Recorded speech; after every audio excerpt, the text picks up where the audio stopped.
have to assume there are much more egregious violations on TikTok that don't get flagged. But Yeah, I think um, yeah, I mean, basically you have like different types of them, and but anything for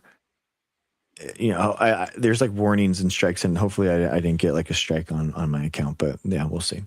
Anyway, well, thanks for being here, guys. This is the Pro Science Anti-MAHA panel. As again, thank you guys for coming with Prime and Corey as always, talking about like this week's interesting science news, combating MAHA and the awful bills that they are doing.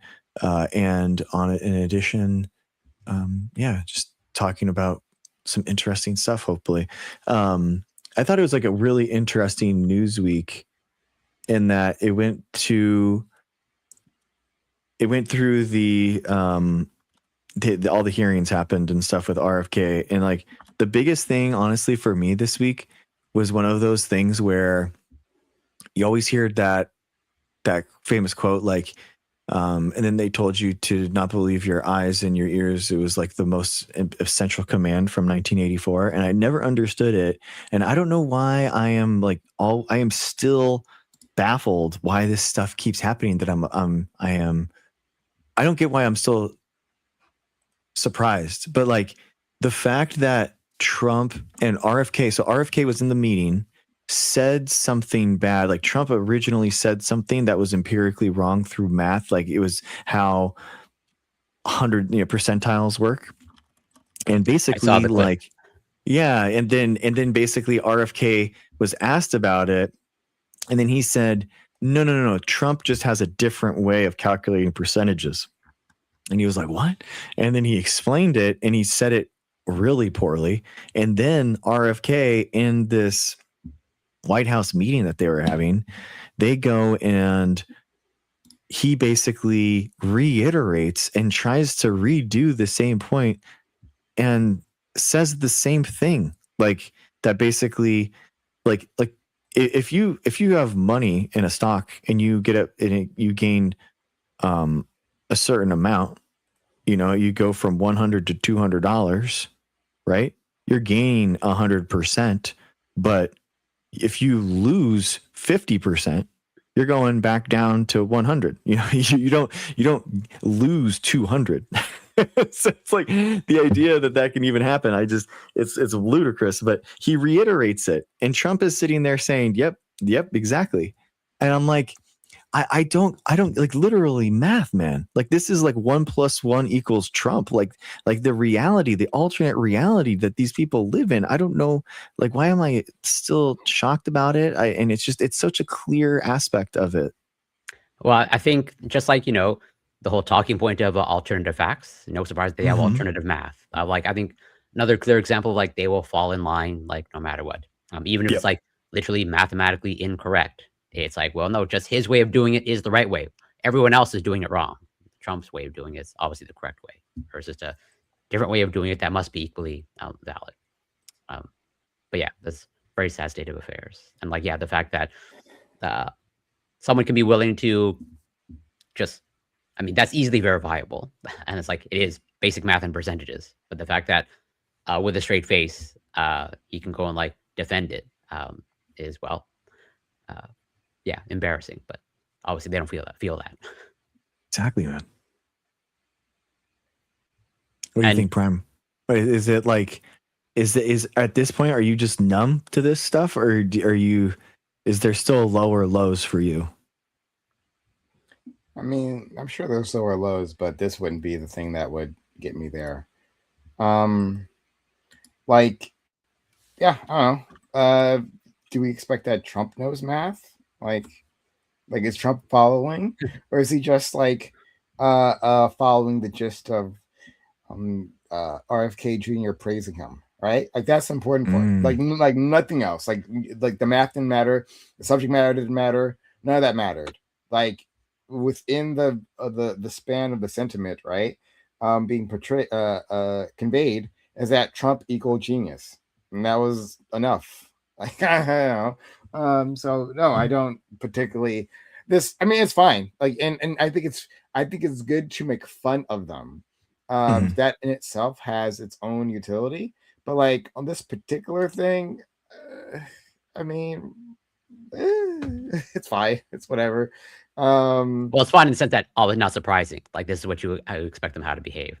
Yeah. It's not surprising. So yeah, I guess that's it.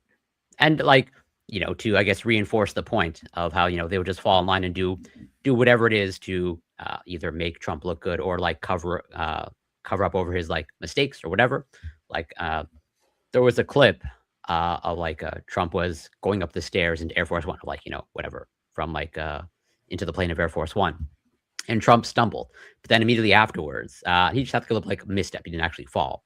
But then like, I don't know, like 10 seconds laterwards, like Marco Rubio like started going up the stairs as well into Air Force One. And it seemed, I don't actually know for sure since you can't verify this thing, because you know what his state of mind is. But it looks like he intentionally stumbled also up the stairs, like make it look like this it's is a just like slippery a thing. stair, dude. Yeah, It's slippy. Yeah, and like just no shame, like That's whatsoever. a huge dear leader thing, right? Like, Yeah. yeah. Exactly. I think No, that they're it's like exactly right, but the dude. point is They're you can't trying to. shame the leader, right? Mhm. So I think it's it. no, you go first. They're trying to follow on the sword, as so much as they can, and they're trying to just like, it's just one. I feel like it's one of those moments where it's just there's one of those things where these guys are so in like this fetishization to like just do whatever they can to serve him. It's so gross, dude. It's just gross. I don't get it. And the loyalty, well, is interesting and sad because it's like they're clearly like very loyal to him to the point where it looks like, again, I don't know for sure, like I will literally like pretend to like stumble just to make him look good.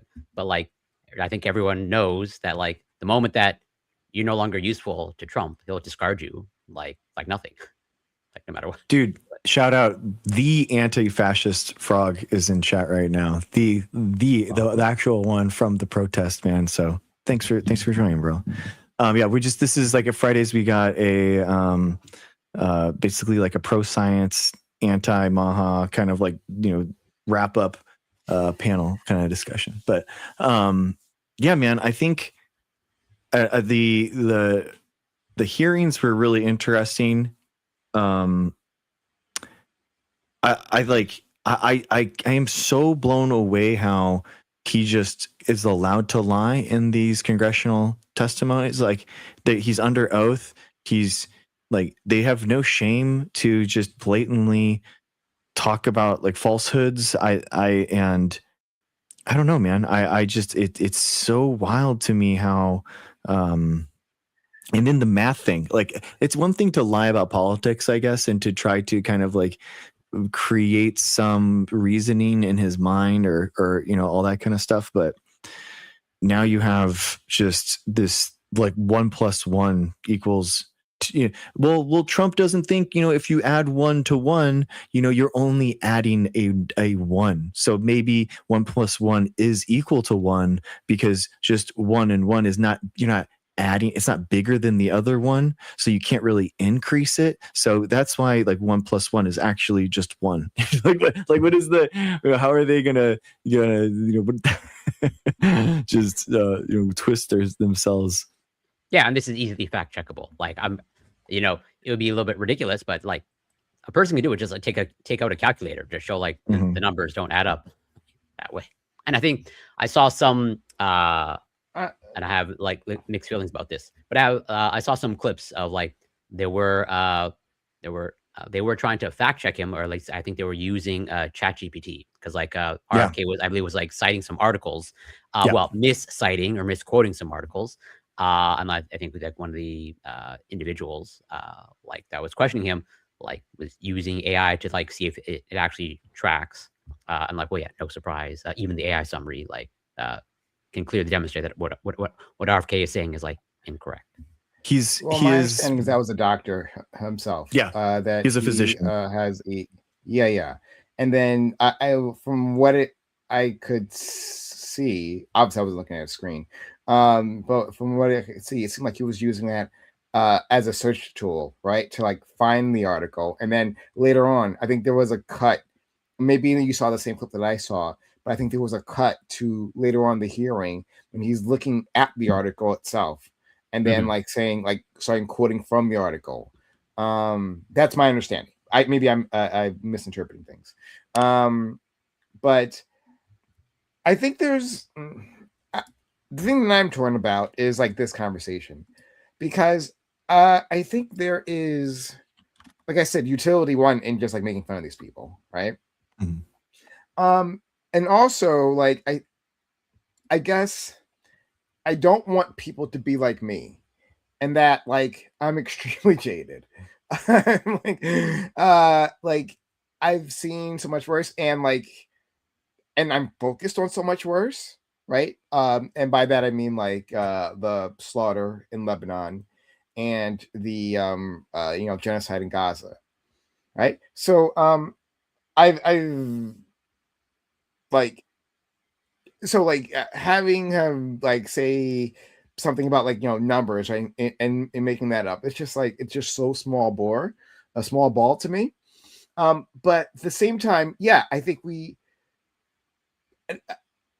I think there is usefulness in letting people like grab onto these small issues that they can get their hands around, right? Like look, you just like literally just made up numbers, right? Like you just made up numbers with like the American media watching you, right? You just like made that up. It was obviously nonsense. And like it's like you said, a blatant lie. There is utility in being outraged to this, right? And I guess it's good for I guess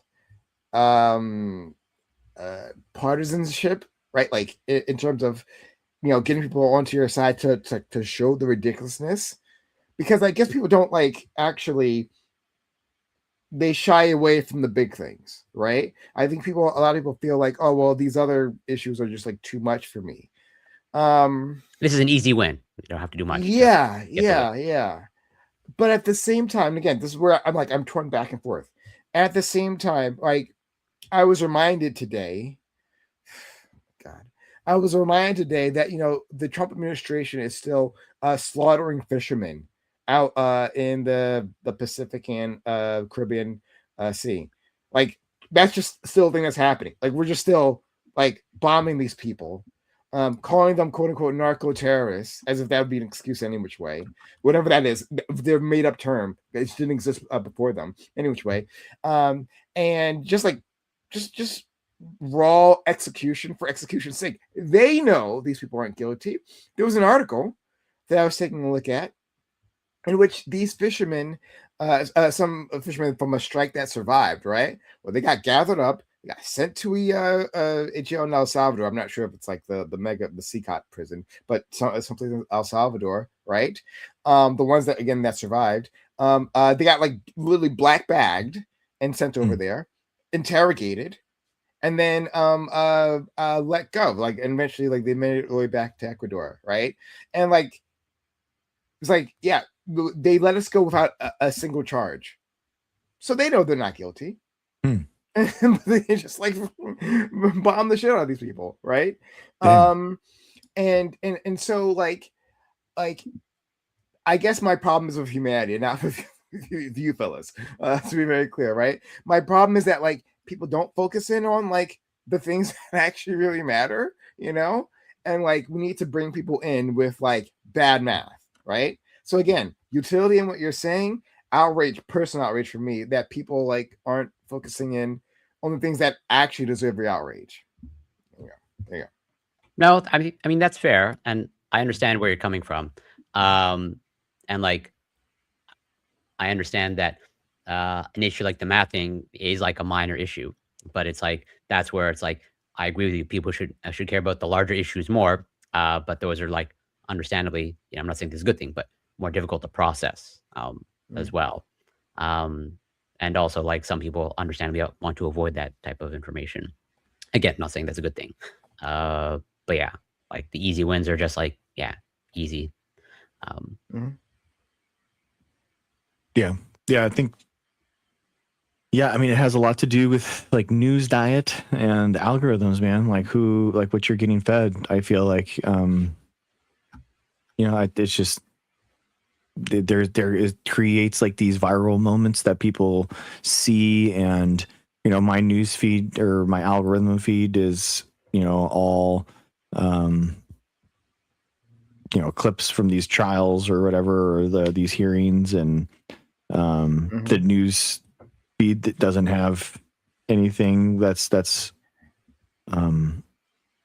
it's tough, man. It's tough to escape it, and you have to like be purposefully outside of algorithmic generated content. I think it's just that's the best way to avoid it, but I slip all the time, to be honest with you. Again, I none of that was aimed at any of you. No, for sure. Right? Like, no. Yeah, it's just my frustration. Yeah, go ahead. Yeah, it's weird because I can find it. I get it like right now. I get it a lot with because of my feed. I have a lot of like physicians and scientists on like Instagram, and I'm like, this is not a representation of like what's happening, and like in there is like a bubble effect where it's like now I see all this stuff happening, and I'm like, well, why do I need to put my stuff out there if there's already a ton of scientists or what, already out there or something, stuff like that. It's like, it can kind of just, it's weird. It is weird. It's hard to break free. And also, for those larger issues that you brought up, Prime, which people should care more about, but there's also, understandably, people feel just, I think maybe this relates to you as well, like people feel powerless to do anything about those issues, or like it's even less able to do something about that, other than just like be aware of it, and that understandably like brings you down or makes you cynical. And so, people's attention will go to those, easy wins, or just focus on, the bad math type of thing. Again, not saying it's a good thing, just describing sort of situation. Yeah, it's tough, man, because there's like, and especially in RFK was talking about this too, where they were laughing about with the Republicans at the same thing. They're doing alternative math. They were like talking about how all the Democrats were talking about measles. Like, can you imagine? They were talking about measles. Like, we've only lost like 3 people. Only 3 people have died because of measles. Why would they be asking about this stuff? And it's like, it's so pernicious, because that the Republicans that are watching that their algorithm is all about downplaying it and saying that it is not a problem. Like, I had one guy reply to one of my Facebook stories, and he was like, we lose people in car crashes in a week than we've lost in measles in the last 25 years. And I'm like, these are the same people that will like defend a zygote to their death. Right? Never forget about that. Okay. Exactly. 3 people a year. Come on. Two kids. Come on. Well, then what's a zygote, right? What's a fertilized egg, right? Exactly. So who like, cares? exactly, dude. So it's like, and I'm like, bro, that's literally because we had vaccines that kept that mortality so far down, and now like it's going up because people are refusing to vaccinate, and that's the problem that we're having. But like the newsfeed that they're in, man, is like, it's so cyclical. It's just, it's wild. It's really, it sucks, dude. Well, can we explore that for a second? Sure. Okay. Like, so I'm going to take this from the stance of a non-believer, right? Of a anti-vaxxer, right? Like, well, I mean, sure, maybe over the span of 25 years, yeah, but like, you're saying there's an outbreak right now. Okay, outbreak right this second, and the outbreak started like 2 years ago or something. I don't know exactly when, but like, like 2 years ago. Well, then within that outbreak, only 3 people have died, or I don't know if that is like the exact number, but okay, if it's 3 people, only 3 have died, right? And so you're telling me that's a big problem, but like, well, I mean, we just went through COVID and a lot more people died, right? And we've seen, and we know of other just, infectious diseases, and people die those at much higher rates. So yeah, it's only 3 people. So you keep telling me it's a big deal, but I'm not seeing the deaths. Yeah, I mean, I think so. So measles is pernicious because it's the most infectious disease known to mankind, and two, it makes everything else more powerful. So imagine you had a debuff in a video game that removed all your armor, and now you're going to go, you have like that best in slot amazing raid end of game armor that's incredible, and then now you lose all that armor, and now you have to go fight just like the regular same level monster that you would easily take down before, but now you die because you don't have any armor, you don't have any weapons. So like, that's the type of scenario where your armor is your immune system and measles takes out your immune system. So basically it creates a scenario where the flu, pertussis, whooping cough are way, way, way more strong, like in your system. And we know this is why, like before, this is why in the 1900s, measles and smallpox killed like hundreds of millions of people. So it's really sinister, how they work. So that's the so question. it's yeah. Is measles like similar to AIDS then? Because that's how AIDS is described to me. So basically, measles will attack your T cells and B cells and wipe out your entire immune system. I think I don't know exactly the mechanisms of AIDS. I think it's an immunodeficiency disease, but I don't know if it's attacking your T cells and B cells specifically. I don't know. I think it's largely T cell, but I'm a little bit rusty in my. That's why I always remember them talking about T cells, but yeah, I believe it is generally T cell. Yeah. But again, my virology is a little bit rusty. But let's just say, for the measles, from what I understand, it's sort of like not truly like, but there's some parallels to draw. But I think the immune deficiency that, let's say, when HIV turns into AIDS is a little bit more severe, or actually, I think substantially more severe than measles over time. But I could be wrong about that. But yes, definitely, there's this aspect of overall weakened immunity for measles.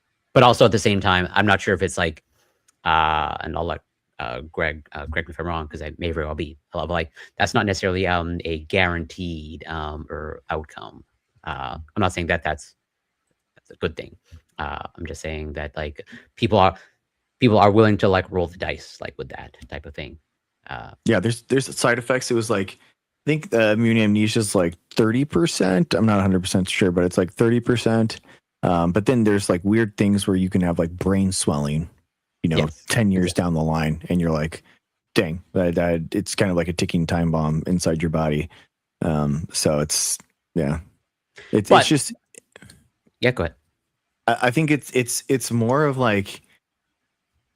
once it's a rolling ball down the hill kind of thing, and it spreads the infectivity is so so high, it can go to unvaccinated people so easily and spread because it lingers in the same room for hours. So that's why it's one of those things where if you don't stop it early, it can really wreck a population and get everywhere, and then it's hard to get away. That's the problem. Yeah, I think one of the major issues is pretty much, as you brought up, pretty much the most infectious or transmissible viral infection ever. So even if it's I'm just making up numbers of, even it's, let's say, a 10% complication rate with measles, but 10% of you have the global population. That's a lot. I mean, we saw that sort of similarly with SARS-CoV-2, and that people for whatever reason don't seem to take into account that there are many other negative effects outside of death, as in death. Mm-hmm. Death is not the only negative outcome. And I think HIV into AIDS is actually a really good example in terms of the parallel, because it's from what I understand, in patients that develop AIDS from HIV, they don't directly die strictly from the virus itself, but it's the secondary infections of now your secondary infections, your common cold or your flu, are just now pretty much essentially potentially lethal for you because you have virtually no immune system or such reduced immunity. But like no one, I don't think anyone would make the case of like, well, HIV not a big deal because you don't die really from the virus itself. That'd be a stupid argument. I'm sure someone will make that, but that's a dumb argument. What's the scariest and most common disease? That's an interesting question. Cold, I would imagine. Is that influenza? A disease? Probably. Or influenza. And probably is like influenza. There's a lot of people that lose their life because of influenza. It happens. Yeah. It's less a big deal here because we have easily available medicine. But like actually to go on that, like going backwards, why haven't we seen the deaths for measles? Like what you said sounds awfully terrifying to me. No one's ever explained to me how measles work. And I'll shout out to Dr. Greg because video game references appeal to me. So good work there. Nice. Good. But why aren't there more deaths then? Yeah, it's like one of those things where there aren't that, like, the community spread is still happening. We don't have the herd immunity, and it's going through. It's still new for those people, and we haven't seen kind of like the cascading effects of like we've only gone through one flu season. You know, what about the next flu season? Are they even more susceptible? Like whooping cough coming up, or pertussis, or these other things, like, are they going to be more, higher mortality rate as we go forward? So it's still new, enough that the primary, it's very rare, and we knew this, that it's very rarely the primary infection that is deadly for measles. It's usually something else. It's usually a secondary infection. So, and we have seen 3 people that would have not, lost their life, all unvaccinated people, all die from measles already. So, in the thousands, I mean, there's like 2,000 cases this year, 1,700 cases or something like that, just in this year. So, I still think that it's a bad omen for things to come. But to maybe expand on your question, Prime, like, so like the question of like, where are the deaths is a valid question. And I can even ask the same thing, like, for there were, I think, 1 million deaths or 1.2 million deaths in the United States for SARS-CoV-2, I believe. And there were obviously deaths in Canada as well, where I'm located. But thankfully, I know that I'm highly confident, unfortunately, people died, but I don't know anybody that died. Like, I can make the turn into being a COVID denier of like, I don't know anybody that died, therefore nothing bad happened type of thing. Of course. Yeah. And I hope, nobody here, or ideally, I hope nobody knows anybody that died from SARS-CoV, but obviously that's not true. People did lose friends, relatives. Yeah. But that's the difficult part of like, since it didn't affect me, or at least some people seem to have this logic of like, well, I'm not directly affected by it, so why should I take it seriously type of thing? Or until it does, then it's like, who cares? I mean, with COVID, we had people who were literally got sick with it and still denied it the entire time. Like, you're literally like in the hospital on your deathbed, and like, no, it's not COVID, or it's not that bad, or give me ivermectin and all that nonsense. Like, have you had hydroxychloroquine? Never forget that. Yeah. Yeah, I mean, a lot of people's last breaths before they put the ventilator on was like, is it too late for a vaccine? It's really sad. Yeah, it's so it was more of a cultural thing then. Like, it's less that I mean, I think there's lots of things that led people to that moment in time, right? But a lot of it was, this is part of my culture, right? And by that I mean my insular conservative media diet culture, my anti-science, my culture warrior circle, right? This bubble that I've lived in, like, that can't be popped, right? I've sacrificed so much to stay in that bubble, right? I probably lost friends trying to stay in this bubble. I have a community inside that bubble, right? And so if I admit that the bubble is not real, or is detrimental, then I lose everything. I lose much more. And like that seems more real to a person than necessarily losing their life, especially to a disease they don't necessarily believe in. So they'll defend that before they'll defend that as they're dying. Yeah, Yeah, it is. admitting that you're wrong is tough, man. People don't want to do it. Without going too far into a tangent, but like, the psychological barriers that people put up to protect themselves, I think are super interesting. And I'm sure I'm guilty of this at some level. But to use an example, and I don't know how deep the psychology goes, but like, yeah, there's clearly something in our brains that that we have to protect ourselves from whatever damaging or damaging to the ego information. The example that I use that sort of crystallizes it for me is my grandmother, who is 94, 95. Mm-hmm. She's essentially like late stage dementia state. Okay. But like 2 years ago, and make no mistake, I love my grandmother. I was just visiting her early this afternoon. But about 2 years ago, she fell, mild fall, but she fractured her hip. Not a major fracture. She had an operation. Okay. But understandably, and like the way she fell, like she would just like the staff in her residence like found her just on the floor in her room. She like sort of like took a tumble and she fell. Mm-hmm. Nothing major. But then and my grandmother's memory is like pretty much she can't remember an hour ago or let alone 5 minutes ago. But like when she was in the hospital recovering, okay, and she would understandably regularly ask her, like, why am I in the hospital? Okay. Mm-hmm. And then you would let her know, inform her that, well, you fell. And then she would ask, well, how did I fall? And we described the situation of like, well, it seems like you just like, tripped on your carpet or something, you fell.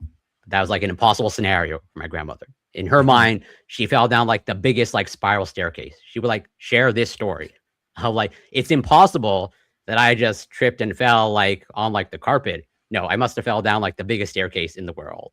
Or like she was like hiking Mount Everest, and that's the context in which she fell.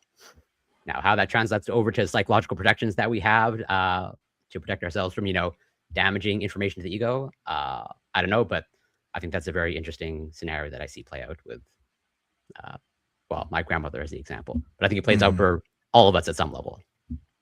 I have a question from chat about like, do we have any success stories from people that have changed their mind where they actually believe the science? Yeah, I mean, I've talked to people. I started doing this TikTok stream in August, and I've made several notable people like change their minds, and one of them changed his mind and got his kids plural all vaccinated and up to date with all their immunizations. So yeah, I think that there's several people that had either like lapsed on their flu or COVID and came in here and realized how important it was, or but in general, I don't think that you can change someone's mind like in a conversation. I think the Dawkins quotes, like, you can't reason someone out of a position that they haven't reasoned themselves into. So they're not going to have like an epiphany moment where they're going to have a come to Jesus, like, oh my gosh. It's going to be one of those things where you have to kind of plant the seed, and then they kind of have to nurture that. They have to be inquisitive. They have to want to learn. You can't force it on someone. You can't force someone to learn. Very true. So I think that's how we get out of it. I think we have to get out of this anti-intellectualism that way. Hopefully, I don't know how else. I think it's like a cultural thing too. Like we have to, we have a lot of people that are just nonsense talkers in our media that they just go up there and there's no analysis or data. No, and it's just very pernicious in a lot of different conversations. How little qualifications people have in terms of like what they're talking about, the background, and it's just, I think it's the anti-vaccine stuff was allowed to ferment inside of an anti-intellectualism that's broader than that, and that they're just taking advantage of it. People that, and specifically like RFK, who is a grifter, who is lying specifically, and we know that RFK lies. We know that he knows vaccines are safe and effective, but he makes millions of dollars suing the pharmaceutical companies for these bogus vaccine injury claims. So he lies and says that they're this big problem, and this cycle repeats. The same people who say that vaccines are harmful, sell you a detox cleanse, $100 a month vitamin pack, and now here we are. Well, so if or when Democrats are back in power, and pretty much to the extent of they have the White House, Congress, and Senate. Do you have something in mind of what should be done? Of should RFK somehow find a way to be held accountable for what he has done, or should some sort of policy? I've heard it proposed that maybe Section 230 should be rescinded, or let's say rather social media platforms don't have Section 230 protections. Sure, I think you have to. Everyone that's been hired by RFK and Trump and every position of government should be fired and have to reapply. I don't think that any of them should be allowed to be there. And then a real coming up what these institutions are and how important the NSF is, the NIH, CDC. What is the role of HHS? I think that we have to build up these institutions again. I think that has to be the thing. We've lost about 10,000 scientists in the federal government. 10,000 scientists in the U.S. federal government since Trump got sworn in. So it's really a hollowing out of a core of scientists that were just trying to either regulate pharmaceutical companies, which I thought they were all about. I thought that they wanted that, or trying to monitor bad practices by for-profit companies that are polluting our environment with microplastics and all that kind of stuff. I thought RFK was for that. It's just, there's all these different ways that they've, the EPA, there's been massive increases in amounts of PFAS, different types of, just tons of different ways that they have harmed us institutionally, and you have to completely reform it. I think 230 and the social media companies, I think that is something that you have to take a hold of. I think you have to go break out the monopolies and break up these companies. But it's kind of a separate problem than the institution of science. So let's say what you just laid out actually happens, and all these individuals are fired. Would you? So I'm just trying to imagine how I would feel. I would feel that would not, and maybe I'm just being overly malicious or vengeful, but that would not feel like justice to me. That would not feel like enough for me. Oh, that's just the start. That's just the start for sure. You have to you have to go after these people too. I think the heads of these, the heads have to be. I think you have to have charges going after them because they are perniciously going after. I think that you do have to go after them with all everything that you have.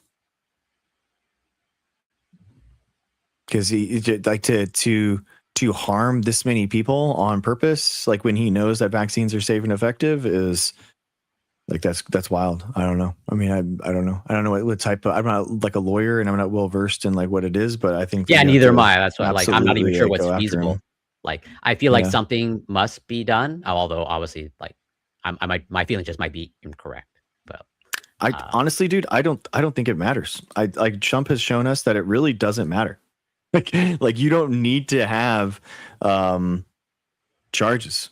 I think you go after RFK for the rest of his life and make his life a living hell. However you can, throwing every charge that you can at him. Just if you can't get him in jail, you just make him have to go to court and just dwindle his family and the Trumps too, and both of the Trumps. The Trumps are that have billions of dollars now, you know, and they've stolen so much money from the United States that same thing. Like all the Trump children like should be just constantly in court trying to like, defend themselves. I don't know how else to do it. Yeah. So there's definitely a part of me that feels that way. But then the question, like at least for me, one of the question becomes like, well, like, do we actually go down pretty much take a page out of the Trump playbook? You know, an eye for an eye, type of thing. Like, part of me definitely like feels that way. But then you know, there's also a part of me that, you know, feels that that could, you know, lead to a spiraling out of control. Yeah, but like they broke the law. That's the thing, is that the corruption and them stealing billions of dollars is, you know, through the corruption, that is the crime that has been committed, and like the retribution and the justice is part of the justice system. You know, that is what the point of it is. So it's like someone going on, you know, a massive crime spree, and then the cop arresting the guy, and he's like, "Whoa, dude! Well, I thought we were, you know, free society or whatever." You know, it's like, don't go on a massive crime spree. Yeah, Elon too, man. Elon's awful. I think that you have to like use the law and use the justice system, like in order to like you have to use it in order to create the society that you want. You know what I mean? By enforcing laws and regulations that make people afraid of doing evil, corrupt actions. Yeah, no, but that's where it's like, you know, like, do we give them basically a taste of their own medicine? Like, from what I can tell, I think we're all on the same page of like, Trump. If Trump wants an outcome, he'll try to manufacture any way to get that outcome. You know, whatever legal loophole that he has to go through, he will try to attempt it. And it's like, well, then do we apply that same strategy and, you know, pretty much like let Republicans know how it feels, or like let them know what that can lead to, and, you know, that hopefully leads to, you know, some sort of corrective behavior down the line. Mm-hmm. But like, yeah, there's definitely a part of me that's on board with everything that you're saying. But then there's a part of me that, you know, maybe a slightly smaller part of me that, you know, wants to, let's say, you know, whatever, quote unquote, be the better person type of thing. But if it constantly leads to you losing, I understand, not a good thing. I think that the difference is that like Democrats haven't done anything to deserve the treatment that Trump has given them, and the Republicans and Trump and RFK are criminals that need to have justice given to them. So that's why I feel like it's a kind of like a fallacy to think like, oh, are we just going to trump them? They kind of do the same thing to them, because it's like, well, they didn't have a legal or justified reason in order to go after the Democrats. So it's like, and our society, like these are all like he is using his corruption and RFK in this too, in order to push his ideology that's harming people, and that's against that's against our laws, against our constitution. So you have to have justice, man. Yeah, no, I do think justice is on our side, but that's where obviously like the Republicans, I'm pretty sure, I don't know if, I'm pretty sure Trump feels the same way. If like justice is on his side, I think, yeah, for sure. I think he's so deluded and narcissistic to feel that way. Well, he's going back. Like they said that this week that they were going to come out with charges against people that stole the 2020 election against Trump. So they're still going back to that. It's like, it's crazy. Yeah, I agree. It's. What do you think, Prime? Where do you draw the line in like justice served against like MAGA and Trump?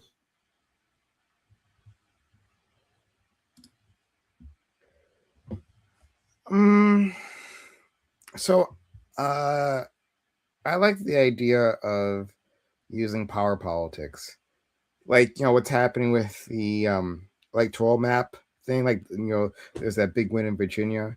Mm-hmm. The Democrats will be able to redraw the map. Now that's not so simple, because like the court just stopped that. It's got to go through a whole appeals process, whatever. You know, but anyway, assuming that works out in their favor, hooray! I was a person who, you know, like was very much in for nonpartisan map drawn by some sort of committee that tried their best, right? Like to balance out the various needs, or because like drawing these maps is not nearly as simple as we might think they might be, even if you want to try to do it fairly. But still, I was one of those people who were like, yes, we should have those committees. We should that should be a general goal, as good governance. But then the Republicans in Texas started it, saying they're going to do a mid-decade redistricting, and so they use their power politics to get ahead. And if that's the case, well then yes, let's fight back. So I love that California said, well, if you do it, then we'll do it. And then blue states are doing it, and blue states are getting more out of it because Republican states were already gerrymandered to a certain extent. They're just there's less juice to squeeze, right? There, because they had already been squeezing for years. And now they're crying about it. Okay, so that's power politics, though. But specifically, what you're talking about is using the judiciary for that, and I'm less inclined to do that, much less inclined. Not, but that isn't to say that I am uninclined to charge people for actual crimes. That we should actually be doing. I think with the Trump administration, there's it's just rife with corruption. So something that the audience might be aware of is that Donald Trump Jr. is on the boards as an advisor to both Kalshi and Polymarket, right? He's just on the boards. And what do you know? Donald Trump's government refuses to regulate them in the way the obs seem to be regulated. Interesting, right? But beyond that, there is and something I just learned, I think yesterday, is that Eric Trump Jr. or was that Eric Trump? But Eric Trump is also on a board. He's on the board of this company called Foundations Futures Institute or something like that. In any case, they do robotics, humanoid robots. They just won a $24 million defense contract. Huh. He was on TV bragging about this.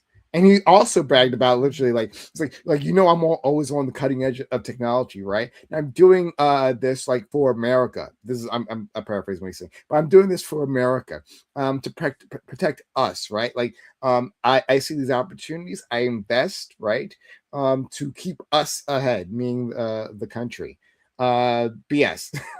Obviously, right? He's doing it for his pocketbook, and it's worked out really well. He talked about how he was on top of crypto before, right?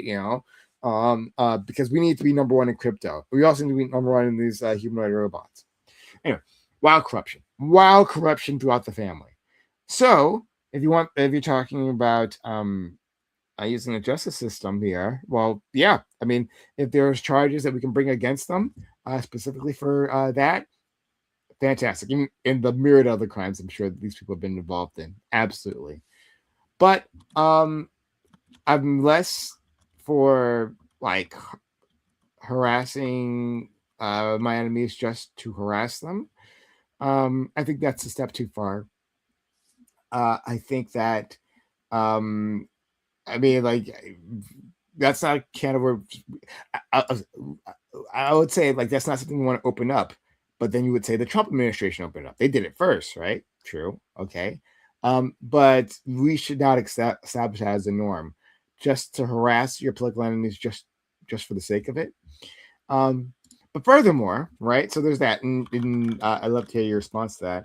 But also, I don't really understand what makes you think that the Democrats would do it any which way. These are the same people who, looking at you, Obama, refused to prosecute the banks, right? And all the surrounding institutions involved in the 2008 financial crisis. And that, as I always say, Corey's heard me say it before, was the crime of the century. The crime of the century. No one was prosecuted for that. Obama said, and this amazingly, Obama said, well, we look forward, not in the past, right? Oh, okay. Well, I guess that's just a rule for rich people, because all crimes exist in the past, all of them, right? And if you or I commit a crime, oh, don't worry, the authorities will be happy to look into the past. But specifically, Obama made a exception for the wildly rich who stole a generation of wealth from the American people, from the world, right? And so you're saying, well, looking forward to the Democrats like dispensing justice. What gives you the thought that they would do that? Yeah, that's a solid criticism. Yeah, I mean, I definitely think. I mean, look at Ford too, pardoning Nixon, and so it's yeah, dude. I think that historically has been the case, and I think that people are sick of it. And so I'd hope that that's not the way forward. And I do think that I think you're right, Prime, in the fact they also didn't prosecute the Bushes for war crimes. That too, that's another thing, right? So again, a direct crime by the administration in that case, and they didn't do it. But sorry, go ahead. Yeah, no, you're totally right. I agree. And I think it's not like a petty wretched. It's not like just going after the enemies to go after the enemies. It's more of like, Trump is an illegitimate president because he violated the Constitution in order to get there, and he, like it's like we have to fix what this is, or else just like the banks, they're going to keep doing it. And just like the banks is a great example, because they got bailed out. They had all of these, Dodd-Frank, legislations that happened, and then they get repealed, and now they're actually even more leveraged than where they were. So they're even worse off. Our financial scenario is even worse than before 2008. Dodd-Frank actually was a half measure. Sorry, just to be clear. Yeah, I agree. Dodd-Frank, even at the time, like the mainstream media wanted to hail it as some sort of revolution. Dodd-Frank was a half measure, even at the time. That was so again, the crime of the century happens, right? And Democrats' response is that, hey, let's work with our Republican friends to do something about it. Frank, right? Barney Frank, he's the one half of that. He was a creature of the banks. Like, he was totally in their pockets. He had gotten plenty of campaign money from the banks. This is what Obama got behind. He got behind that piece of legislation. It's like, oh, we're going to solve this, right?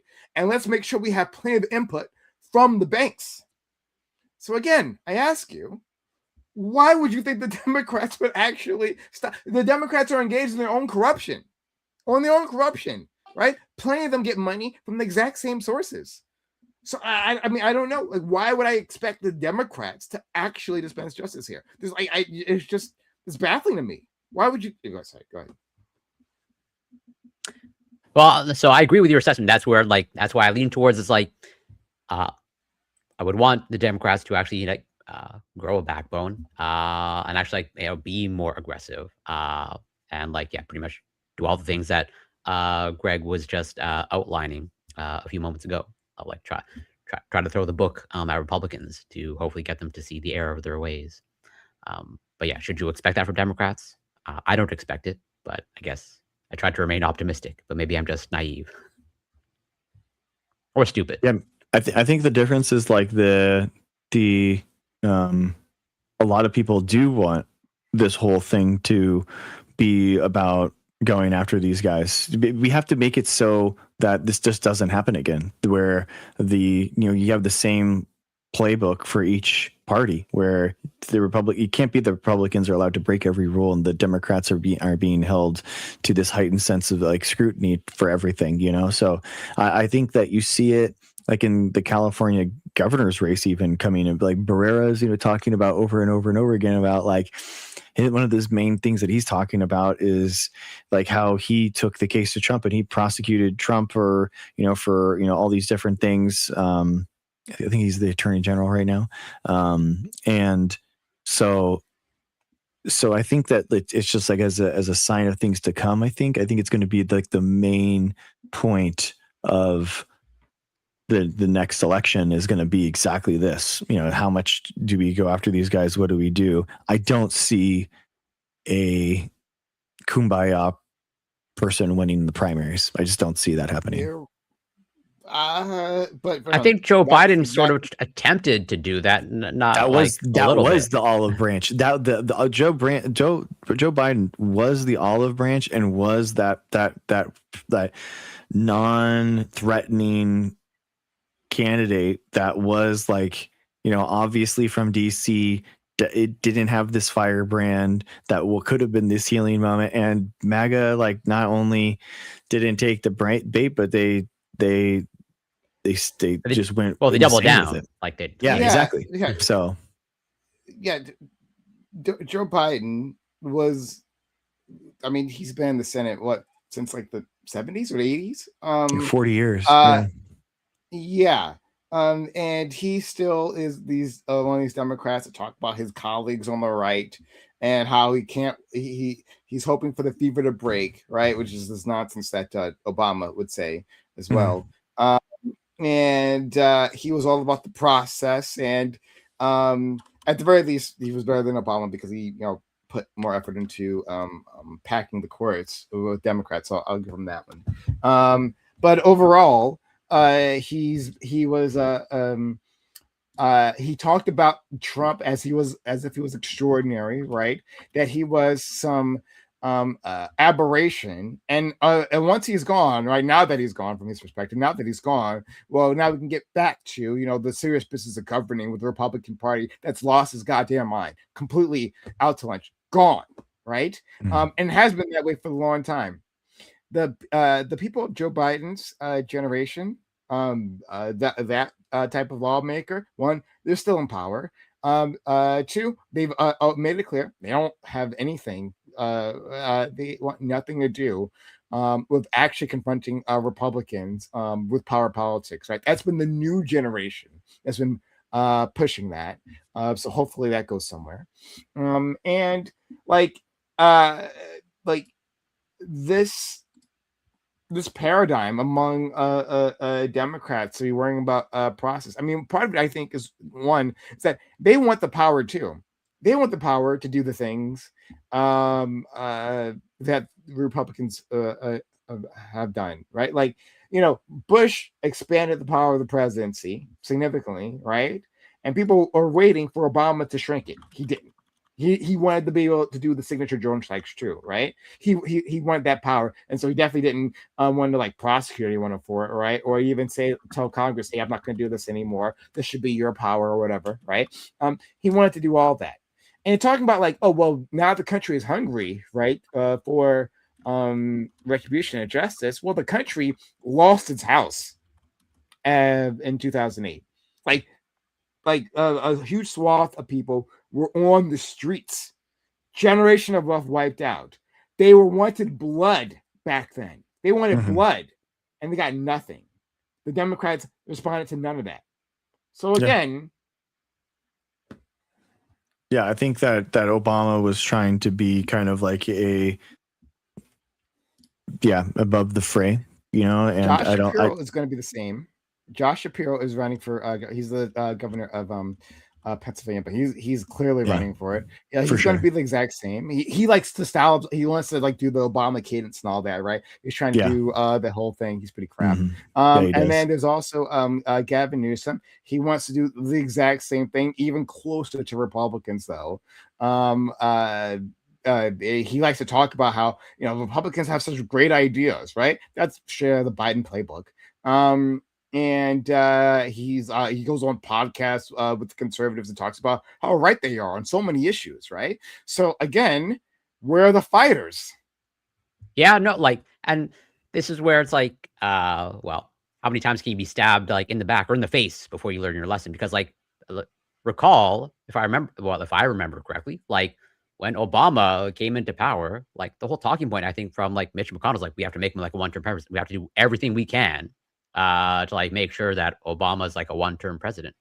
And it's like, well, why would we not take the same, like, they're clearly like Republicans are out for blood. They want to do everything to like limit Democrats' power. I don't know why, like, yeah, you would extend that olive branch over and over when they literally like, they make it explicitly clear that they have every desire to do whatever it takes to sabotage you. And they'll take whatever loophole they can, going back to, again, the Supreme Court picks with under Obama. It's like, yeah, ridiculous. Yeah, I mean, I think we'll just have to see. You know, I mean, I hope that. I guess I see like Gavin Newsom as more adversarial to Trump, but I do think that, like, in general, I mean, the path forward for the Democratic Party is going to be wrestling with the idea of like what constitution do we play with? Do we play with the Constitution of 2028, where it has expanded presidential powers, how you have this presidential immunity thing, you have this ability for the president to basically take the entire budget and change it, you know, and you know, like, let's say a, you know, president comes in, Democrat comes in and says, hey, the power of the purse through the OMB, you know, our obesity epidemic is a national security threat. So through the, you know, Department of Defense, I'm going to orchestrate with Medicare to allow everyone to sign up. So starting tomorrow, everyone can sign up for Medicare. You know, like that is in the power of the new constitution that we play with, man. And that is literally as long as it's national security related, he can do, like, the president can do whatever they want. And so, you know, or are we going to go back to like, okay, what we should do is, you know, this really strict idea of like passing these bills and these legislation. And I don't know. It's really frustrating to me. Like, I'm a huge proponent and I love democracy, but I don't know if like the old Constitution works with today's media landscape and social media. I don't know if I don't know if that's how you actually get the bully pulpit to be on your side. So I think politicians are going to always go towards this kind of like unitary executive theory is what it's legally called, where it's like basically we have like these quasi kings that you can just do whatever they want. Well, I mean, yeah, Trump seems to just rule largely by executive order, from what I can tell. Yeah, exactly. Why would you pass legislation? I mean, I think I've also made my point, but I just got to say one more thing, right? Like, the reason we even got a Trump 2, the reason we even got a second term with Trump is because of the failure of the Biden DOJ, right? And Merrick Garland. We had Trump dead to rights with, you know, the coup and all the other things that he was involved in. In terms of didn't want to appear partisan or like the opposite. Yeah, and the documents, right, that were in his bathroom in Mar-a-Lago, right, the top secret documents that he would show people as like a party trick to say, hey, look at all the classified information I have, right? I would impress you. Trump did that. We knew he did it. And Merrick Garland sat in his hands for 2 whole years. And then only after Trump, or just after Trump announced, or a bit before, I forget the timeline here. That's when he's like, oh, well, maybe something should be done about this, right? He hands the Republicans the perfectly reasonable talking point that this is just political. I mean, like, all of a sudden, this wasn't a problem previously, and all of a sudden you're charging them, right? It was a perfectly reasonable talking point to say that. But so yes, the prosecutor starts. He hires a special prosecutor, but literally, he just ran out of time, right? Obviously, Republicans were going to slow walk this as much as possible, and even then, even before that, right? Like, at the time, if we remember back to 2021, just after January 6th, right? The Republicans, the elected Republicans, the GOP, was terrified as to what happened here. They were calling it a coup. They were out for blood as well, right? But the Democrats, led by Biden, let it all slip through their fingers, right? Like they didn't attack when they had the chance here. And the Republicans regrouped, right? Their daddy started calling them and yelling at them, and then they got into line, and all of a sudden the narrative changed from the people like Lindsey Graham, who was again out for blood because he's a terrified little bitch. So when he was when the people were after him, right? When they were invading, right? Like he was one of the first ones like running for cover. Like he's just like a little. Sorry, I won't say the words when I think about that man. But in any case, right? He was on television talking about like something must be done, right? And then his daddy called, and then he's like, "What? I don't know what you're talking about. Those are patriots. Obviously, they were coming to give me a hug, and I was the only two. People were holding me back. I wanted to hug them too, right? That's the thing that's that happened." And so, rather than striking at that time, when you had unanimous support across the aisle, the Democrats sat in their hands. The country, the world watched that that coup happen, right? The world was with us and shocked and horror. The Democrats did absolutely nothing. Merrick Garland sat in his hands, and then by the time he finally unleashed the special prosecutor, literally ran out of time. And then Trump will get away with it. Done. Democrats did that. Again, no hope that they're going to actually do anything different this time. I keep giving more examples because there's so many. I think the black pill, man, is that like it's not necessarily it's the Democrats' fault. Like the Democrats are a reflection of the broader populace's lackadaisical, yeah. I think that's I think that is like the big problem that a lot of people they wanted blood don't after see. 2008. Stop this. Stop running counter for them. They wanted blood after 2008, the financial crisis, when they lost their homes.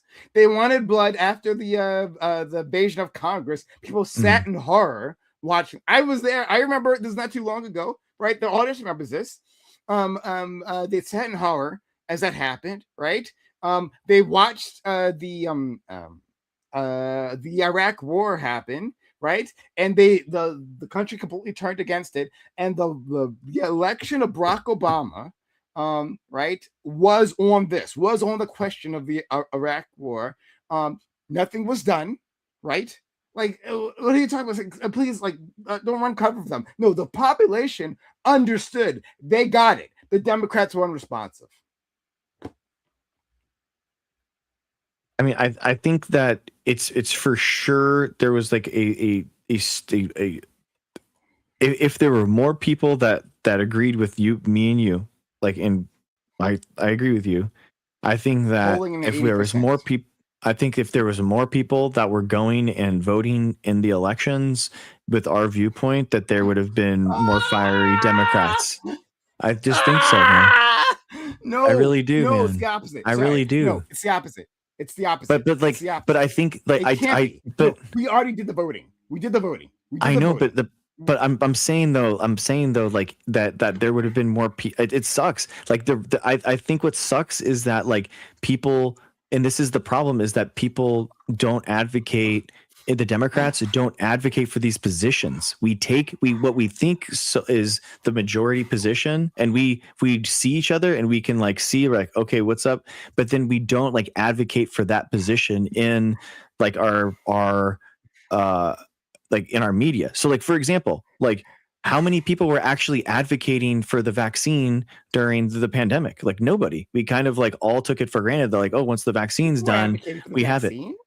I was not. I did not see people. We had a whole government apparatus. Weren't there like stickers of like I got vaccinated and all that stuff? But dude, yeah, there's a whole. The sticker campaign, like that's what you. But versus the entire media, the alt media, sphere of like how they can frame this stuff. There was an education campaign. I don't know what you're talking about. There was an education campaign about this. I saw like when I did see commercials, it was like pharmaceutical companies. It was like Pfizer and Moderna, stuff. It wasn't like people going and advocating for these things necessarily. I just didn't see it. I just didn't see it, man. I don't know. Talking to real people as it was happening, right? I got a lot of feedback on the situation. There was absolutely an education of the populace happening. Now, but Didn't Biden run on like, I don't know, was it like 100 million doses in 100 days or something like that? Or I could be wrong. like the government, like and please don't have me here defending Biden, but like that's the thing that happened, right? Like I know you're a big fan. that I was see the case. all The problem, you're saying like, oh, we have to just vote harder on this. No, like Democrats have to actually do something worthy of the vote.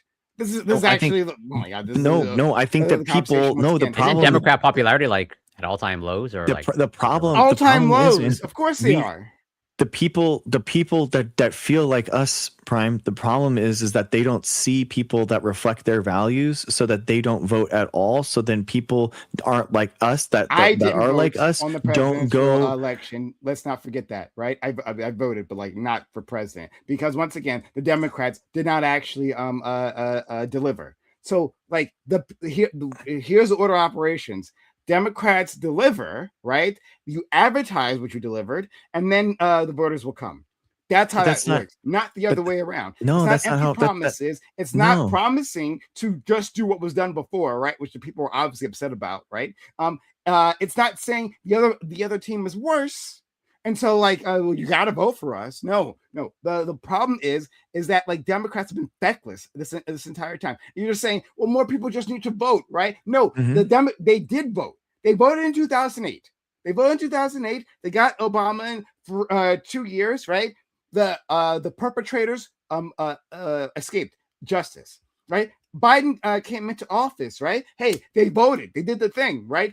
Nothing was done. Trump gets back into office.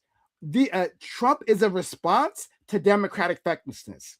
That's what that looks like, right? That's the anger that was within the populace, right? There's lots of different types of anger there, but part of it was that the democratic system failed, right? And part of that democratic system is a Democratic Party. They let them down. And so they turned against them, and they'll do it again. That's the thing. They'll do it again. People think right now, oh my God, Trump's he's so unpopular, right? The Republican Party's brand is in the toilet. They'll never recover from this. No, what will happen is they'll elect the Democrat in next time, right? That Democrat, Josh Shapiro, Gavin Newsom, will fail. Will do exactly what I just spent the last 20 minutes talking about, right? They'll fail again. And then as a response, when people have lost hope, they'll try someone else. Like, well, the Republicans can't be that bad, because the memory of the populace in general is actually quite low, right? That time span. But in any case, yes, they'll go right back. They will. They absolutely will. This isn't the end of the Republican Party. And so, but that rests on democratic fecklessness. But the answer is like not just to vote in 2008 and then 2016. The answer is to vote in 2008, and then if they're not actually fulfilling what you want, to vote in 2010, to vote people out and primary them and to vote even harder to get even new and to get new candidates in and to actually like get people in that you like that agree with you, and then vote in 2010 and then vote in 2012 and then vote in 2014 and what happens with Democrats is that people like take time off and then they come back and they're like, what'd you do? And it's like, well, you didn't have a bunch of power. And it's like, well, where were you guys? And that's the idea, man, is like to constantly be voting out MAGA and vote better candidates in, and we just don't do that. I hear you. Vote better candidates in, right? Also ask nothing of the candists. No, I'm saying to primary them. Like, primary the bad candidates with more progressive ones. That's fine. Look, and this is liberal uselessness that I'm used to, right? So this idea that, like, hey, I'm just going to tell the population, I'm going to break the population, say, why didn't you vote more? Why didn't you vote more? Look, if that was going to do it, if berating the population and telling them to vote more was going to work, it would have worked at some point, right? In the past, because that's never been the case. Right? Like, just telling people to vote harder has never worked. There are people who need to be inspired, right? Doesn't matter, right? Like if you think, well, yes, the Republicans, right? They're so much worse, right? Or the Democrats gave a wish and a promise, right? Shouldn't that be enough for you? It's not enough for them, right? I'm speaking like from their perspective there. It's not enough, right? The only thing that does it is actually delivering for them.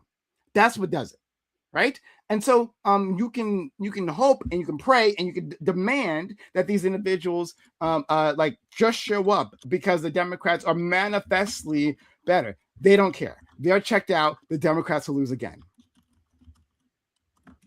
Yeah, I mean, it's not about like lull liberalism. It's about like leftists being pragmatic and actually trying to move things forward and actually use our vote to make like actual change, as opposed to just like sitting on our hands and then saying like, is there a revolution yet? And then like, nope, there isn't one. And then just sitting back and be like, okay, well, I guess we'll just wait. That's the I idea. never said anything about it. What was my prescription? I didn't say anything about revolution. No, but I'm not saying that you said that, but I'm just saying that this seems to, it just is like a defeatist attitude of like being able to like you vote pragmatically. I think that's the real problem with like leftists. People don't do that. They don't vote they don't, exactly, and that's what I think is the problem. But hold on. But they don't vote pragmatically. You keep saying like that's the problem, but that's not a thing that can be changed. People don't vote in the way that liberals demand that they vote, right? In which we demand nothing more of our politicians other than them having the D in front of their name, right? They don't do that. They simply don't. They never have, right? And so understanding that they don't do that, how can we get them to the polls, right? Mm-hmm. We have to inspire them. Obama inspired them. He did, right? And they believed his rhetoric, right? And then he, disappointed. But they believed, and then all of a sudden, and then we're surprised that Trump comes into office afterwards. Amazing. They believed. I think the only reason Biden won is because of COVID. I think otherwise Trump would have won. Like, there's no reason to believe otherwise. But still, he got into office, right? A coup happened, and no justice took place. So again, people have lost faith in institutions completely, right? Democrats have not like come in and restored faith. They've just shown, those institutions were worthless. Right. And so there's who is there to defend these institutions in this very moment? Why would anyone bother? They failed them continuously. Yeah, no, I mean, because it's the best that we got. Even if it's flawed and bad, it's still the best that we have in order to like actually make like change in over problems that we see in the world, together. I mean, that's why it's like, even if it's bad and it's been poor, it's still the best that we have. Okay. It sucks, man. I mean, it sucks. I mean, there's like sometimes there's no good candidate, and sometimes there's like, but what I don't see is like a lot of votes when there's no good candidate, though, right? Don't expect. Yeah, votes. but nobody is going to be everyone to everyone. No candidate is going I didn't ask for that. I didn't say that, and I didn't mention that at all. Right? I'm just saying, don't expect votes. Like that'll be a thing. Yes, you're correct. Well, there'll be bad candidates, right? Like who make it through. That's the fact how the system works, right? But also, like when that happens, we should also not expect votes.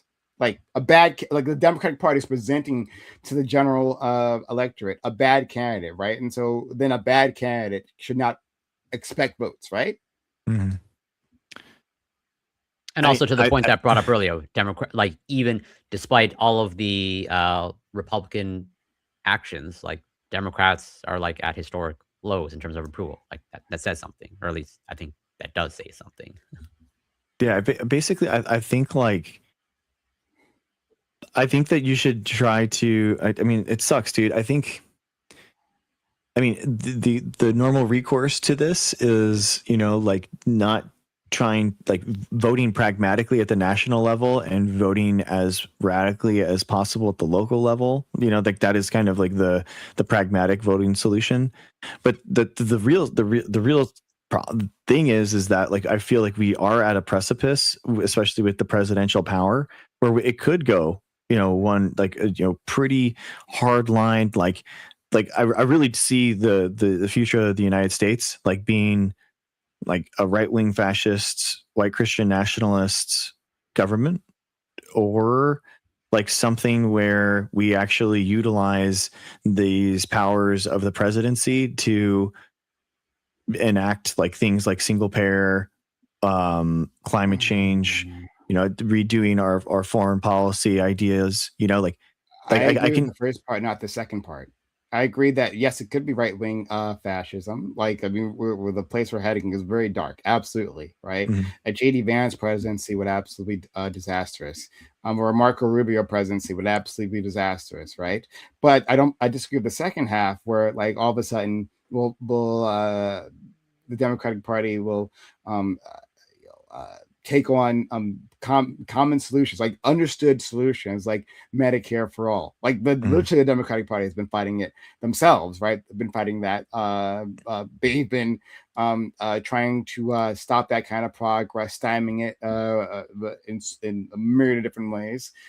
So I don't see that. I see probable factlessness. Now I'll do my part in that, like I'll try to support candidates that I think will, right? Like I actually like I said, I believe in the primary system. I think that's where the focus needs to be. Is to present a good candidate, right? But we do that. But if we do that, my point is like if we do that, the Democrats do that, then the fascists win, and that is the future. Sorry, the Democrats focus on the primary? No. Sorry, no. If the Democrats focus on like complacency and not actually trying to, then it's like then that is the future. That there is no future other than that. I'm just saying complacency is more likely than anything else because that's been the Democratic Party for literally decades. I agree with you. I agree. There's no reason to think that pattern will break.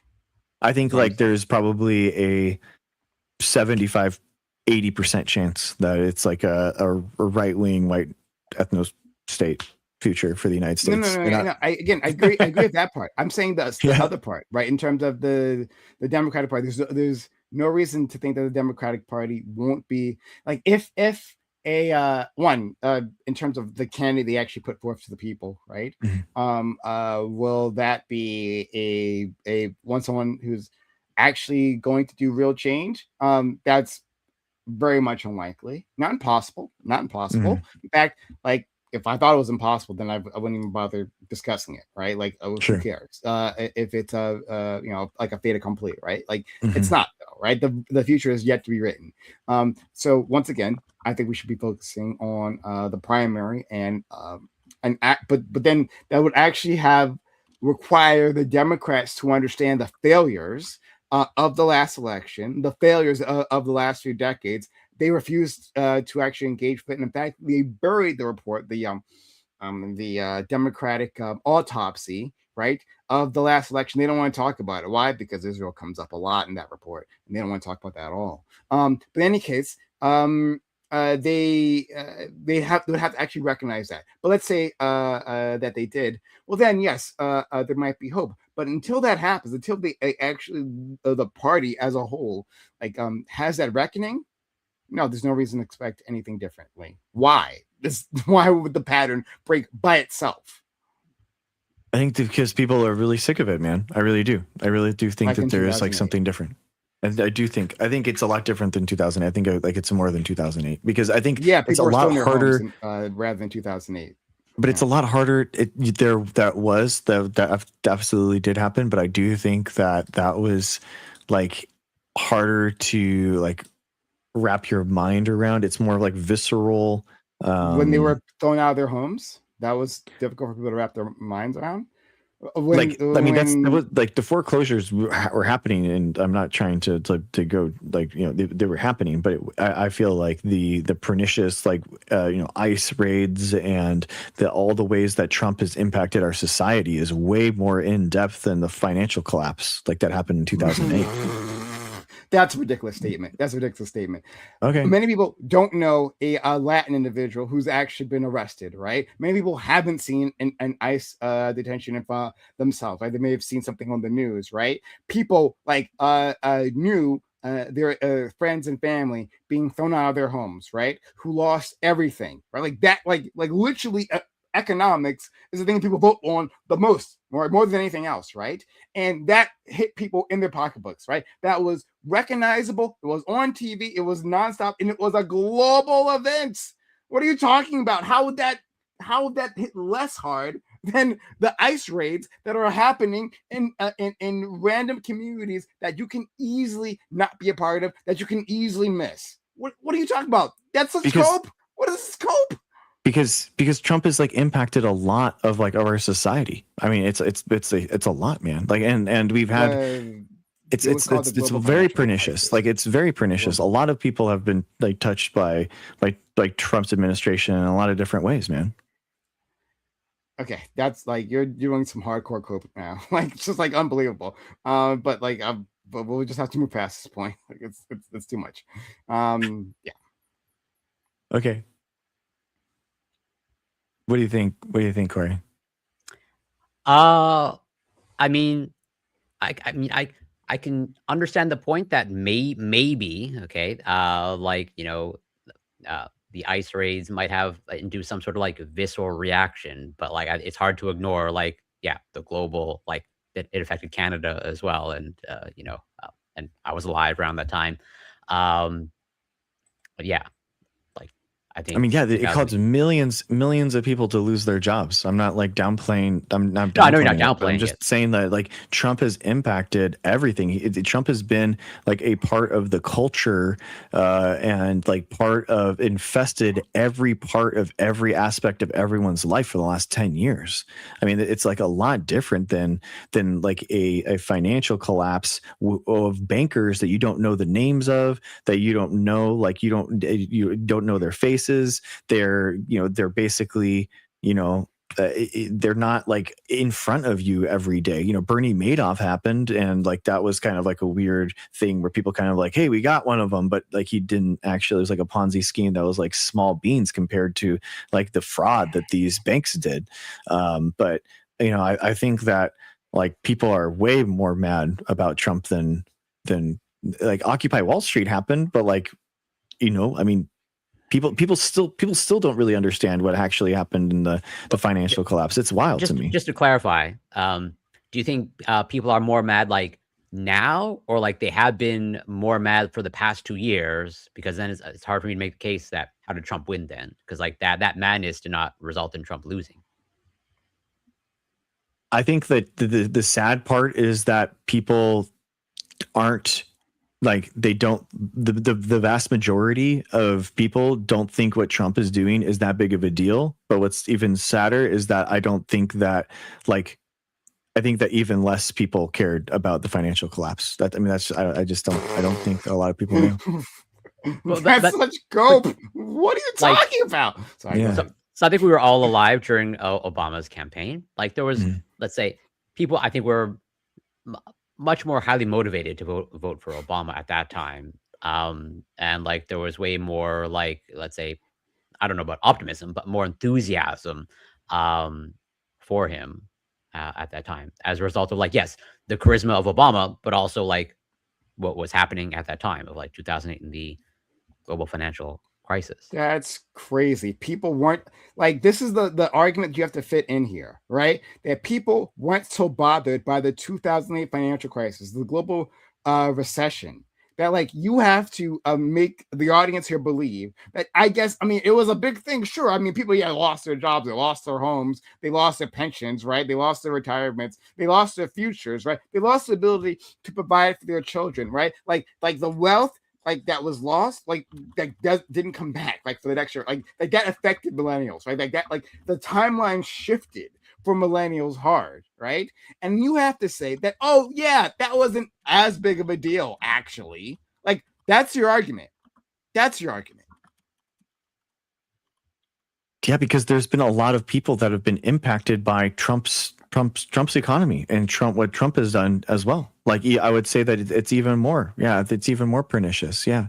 I mean, we have like scientist and engineer jobs in California that are worse right now than 2008. Like, how many people are talking about that? You know, like there's massive layoffs that are happening right now. There's, massive like capital what do you expenditure. think happened in a global recession? Do you think people kept their jobs, or do you think people lost their jobs in a global recession where there was a massive credit crunch? What do you think happened? But of course they lost their jobs. Oh, but, okay. Yeah, of course. Across, so mostly the job you're talking about lay in the tech sector, right? That's where the biggest losses happen. There've been some in some other places, right? The global recession was a global credit crunch, right? Liquidity dried up. The banks who had just got bailed out weren't lending, and so businesses across all sectors that need that liquidity, right? Because many businesses do payroll through small business loans, right? They weren't getting those business loans, and so they couldn't make payroll, and they collapsed, right? So that was across sectors. And tech and the stock market, I think, is still largely doing pretty okay. In terms of profit, certainly. Yeah. Now, how long that will last, I guess we'll find out. Hard to say. But I think as of now, I think even Trump brags about whatever record highs in the stock market. Pam Bondi, I think, was also bragging about that during her hearing. So yeah, I don't know. I don't know. I just feel like I don't know. Just okay. We can talk about something else. That's fine. I think we've made our points. Yeah. Well, we can do I think we were all alive in 2008. Mm-hmm. Like, I don't we can compare how we feel now to if we remember, but from my subjective experience, I feel like 2008 was a bit more of a big deal and more of a global impact at the time than what currently, not to say what is happening now is awful and bad. I'm just talking more the overall aggregate effects type of thing. There's it was a bigger acute failure, right? It was fast and it was hard. I just looked at the unemployment rise. It rose sharply to 7.3%. We're at 3%. Right now. So it's measurably way more unemployment. I think that obviously a lot of people lost their jobs.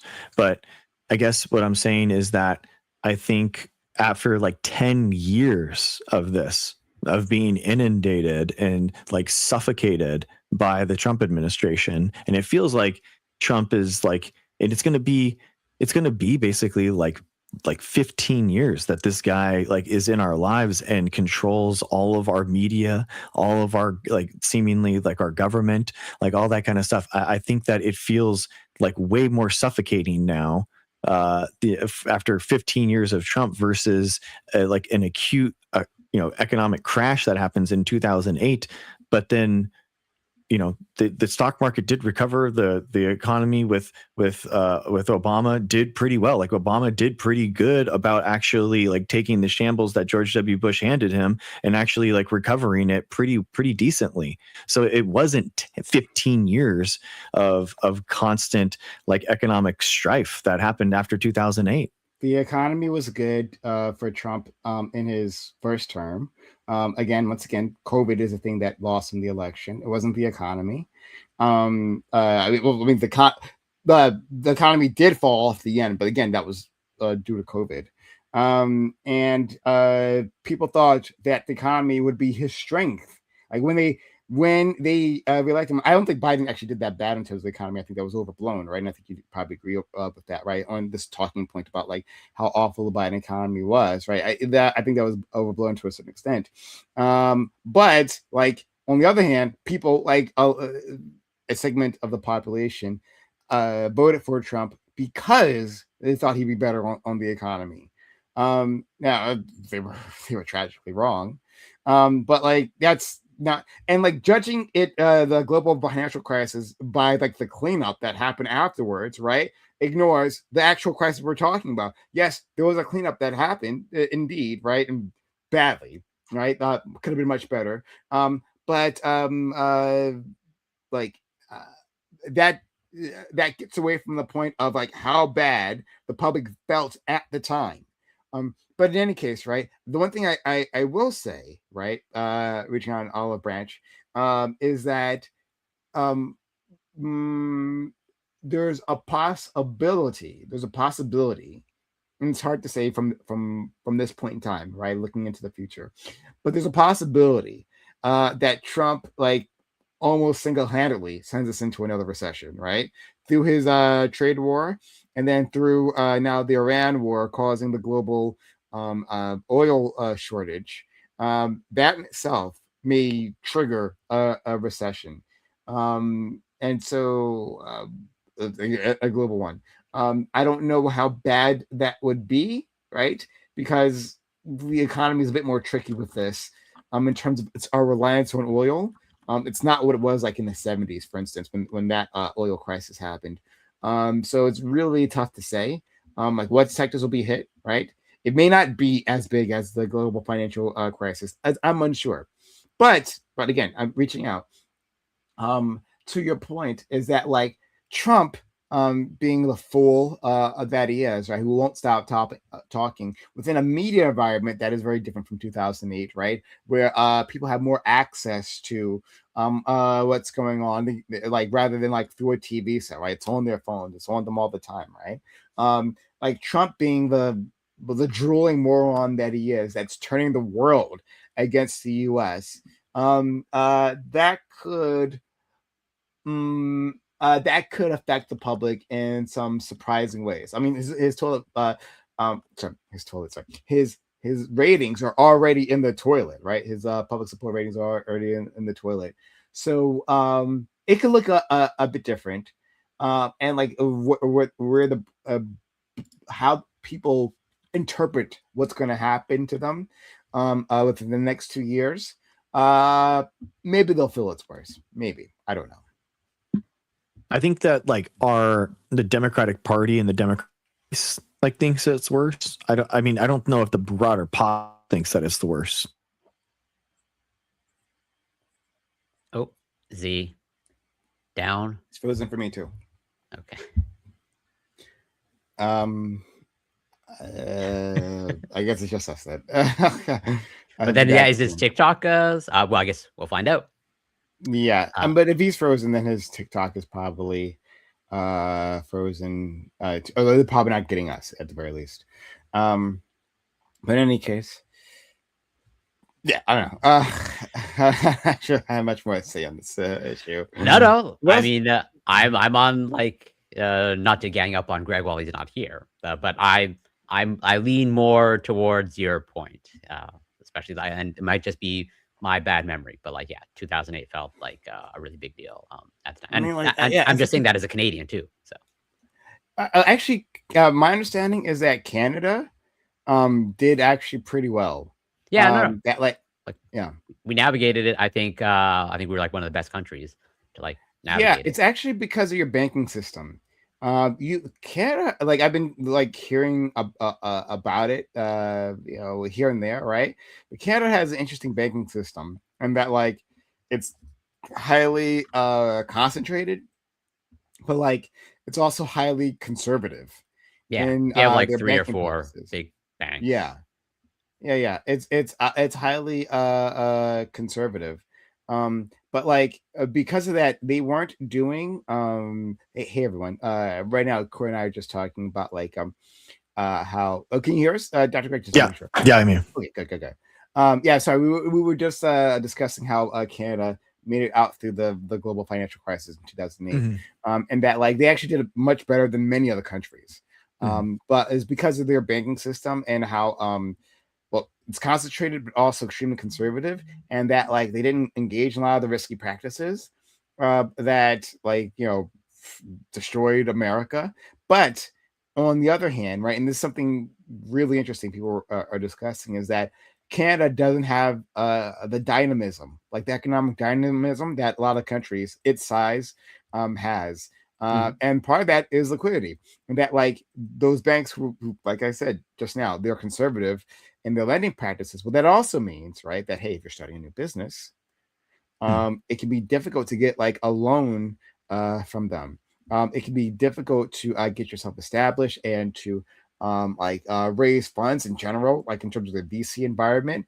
Like that's a real problem. And where Canada was a booming economy just a while ago, like punching way above its weight, it's actually fallen way far behind. And so it's really interesting looking at what's happening in Canada right now. But yeah, there's definitely some stagnation. And this was like sort of, well, not, I sort of already knew this, but I didn't realize how much of a big deal it was. Or at least, this is just what goes around like whatever my Twitter algorithm. It's like, so here in Canada, so let's say in the United States, and we've had panels on your show, Prime, of like about Cash App and like Venmo. You have all these things like transfer money, but like we don't have that here in Canada. In fact, I think that, like, really, Cash App is like, yeah, but we do have Interac e-transfer, as in like just through like, well, it's sorry, but like it's through the Interac system of like, just if I give someone my email address, they can just like send me money through our to our bank. Interesting. That's cool. But we don't have Cash App or Venmo. In fact, I think those apps are like explicitly banned here. So it's a public utility, or it's like through the banking system of like, as in like I'm with the Royal Bank of Canada, and like I just send someone either my telephone number or email, and they just like whatever send me money through whatever their bank. Oh wow! Canada's GDP grew 1.7% in 2025, the slowest pace of annual growth since the 2020 decline.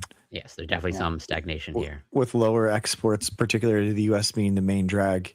Yeah, that's the main problem. Like, what is the main exports of? I've never really looked at the economy. It's largely resources like, I think, like, well, yeah, oil to the United States, wood. But then like, lumber, aluminum, steel, largely, yeah. I'm not sure about billion, but at the very least, yeah, aluminum. Minerals, mineral fuels, including oil, is 25% of the exports, which is 136 billion. And then vehicles and parts is around 10%, 58 billion. Machinery, 41 billion, 7%. Gems and precious metals. Dang, so you guys are just mining over there. They do be mining. Crazy. We have lots of natural resources here that are, I think, largely untapped. Well, you guys only live in like 10% of the land. That's been my argument the entire time. We should annex Canada and exploit their resources properly. Don't annex Canada. My God. Like that's Trump was cooking there. That line is very important. I want to maintain that line. That Trump is cooking. I don't have to tell you, man. Like you guys, there's no one up there. It's an empty. It's like the second or third largest country in the world. I forget which one, right? I think by landmass, it's like, second. Obviously, Russia's bigger. But if you didn't love us, why are you guys living as close to us as possible? You're exactly cuddling. No, mostly for the weather. That's it. Like, make no mistake. Like, I'm just saying that there's no one in Canada. Like, we should just like. Although I believe over the past few years, like Canada, like percentage-wise, Canada's population has grown at a faster rate than the United States. Our population sort of exploded, and it's still like a third of ours, right? Yeah, no. Well, actually, no, like a tenth. As a tenth. Yeah, Canada's population is about I think 42, or no, I think we recently just crossed 40 million. You were at 100 million. No, we're not even. There's no one there. I was like operating at it's like a third of our no, 100 million. That's like Germany or France. There's no one in Canada, guys. It should be just ours. I think California's like 30 million. Pretty much the entire state of California. Why is it in our country? Why don't we just make it ours? I don't get this, right? Like there's so many resources there. That should be our resources. Like just like why export? At 40. There's no export. We don't have to worry about like export taxes, like tariffs. Wow. It's the same population. 40 million. California and Canada, same population. Yeah. 41.5 Canada and 39.5 in California. That's crazy. 51st state. Like or you become like the 9th province. It's true.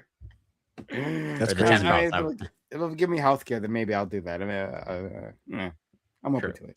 That's wild. That's crazy. I didn't realize that. That's so insane. Yeah, no, like I said, California, we're man. about the 10th, Jeez. I think United States population like 350 million. Yeah. That's crazy. So We got lots of land. It's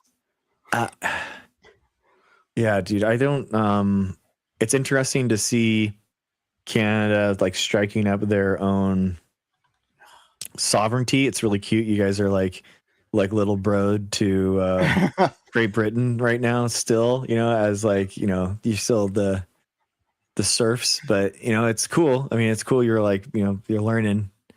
You're like, but I don't know. It is. I just feel like it's really good to have like more than the United States. For a lot of these countries, I think it's Canada. Like obviously, Trump is bad geopolitically for the entire world, but I think that like a more independent like future for Canada is probably better. Yeah, like absolutely. Given the current state, like I'm glad Canada is looking to decouple from the United States. Not that I'm super enthusiastic of like, whatever, cozying up to China, but China seems more sane. I think a testament to the insanity of the United States is that China appears more sane. Wow. The California economy is 76% larger than Canada's, despite a slightly smaller population. It's basically the same. Well, yeah, but Canada exports like the most successful state. I think even just on a global scale, California is like whatever 4th largest economy in the world. Yeah. Like 4th or 5th as he bounces between that. Yeah, Canada exports nearly 3 times more in absolute terms because it's structurally a trading nation. So you guys like settlers of Catan. It's like, I mean, you guys are just basically. Yes, we're very generous. We give away a lot. You should be happy. It's true. You get cheap oil from us. Which is odd because we are a huge exporter. We're the #1 exporter in the world of oil. Oh, no. So like they give us tar sands and when we process those, right? That's what we're that's big. Yeah, exactly. But in any case, like, from the perspective of a Canadian, the 36 or so that live there, it makes sense that I'm like half the population of Canada. It's like okay, if Corey goes, like I'm not sure they'll have like the genetic diversity to continue on. So, but anyway, like from that perspective, yeah, absolutely, they should be diversifying and breaking away from the US because the US has shown itself to be an untrustworthy partner. Unfortunately, like the swing is amazing because like I have lots of criticisms of Obama, as like I've not been shy to share. But right, like in terms of how the rest of the world saw us, right? Like we were never flying higher than with Obama, right? Literally in the Canadian Parliament. When Obama's his last visit to Canada, standing ovation by the Canadian Parliament and them chanting 4 more years. What? Like, oh my gosh. Yeah, 100%. There's a video of that. Wild. You can find that. Yeah. They loved him, right? The world loved him. A person you could do business with. And who gave the impression of a competent leader. My thoughts on him notwithstanding, but like he gave the impression of a competent leader, and people had a level of faith in America, especially after the Bush administration and the disasters that happened there. Right? I don't think we've ever gotten back to that, and now, I mean, wow. I don't think there's any hope. Like, I'm always proudly Canadian. I'm even more proudly Canadian. I have no problem saying I'm so proudly Canadian. I have maple syrup like right here at the ready. Okay, this is maple syrup. You're like Hillary Clinton and her hot sauce, dude. That's it. Yeah. Maple syrup. Yeah. No. There's nothing better than Canadian maple syrup. Okay. Straight from the tap. Yes. Fresh. It's maple syrup season. What do you think about being attached to the UK still, though? Isn't that weird? It's mostly, from what I can tell, like it's all like ceremonial at this point. Like, so then this is my, I have like a thing that's accidentally going viral on Facebook right now. That's like, I'm like roasting Europe for having so many kings and queens, and I think that it's it's like calling the UK like a kingdom, like, but they're ceremonial positions at this point. Then remove them. Sure, I mean, I'm not opposed, but like, would you be opposed to just like voting on that? Do people even vote? Like talk about this? Like you know, like not really, because as far as I can tell, know. it has no meaningful effect, like until it does.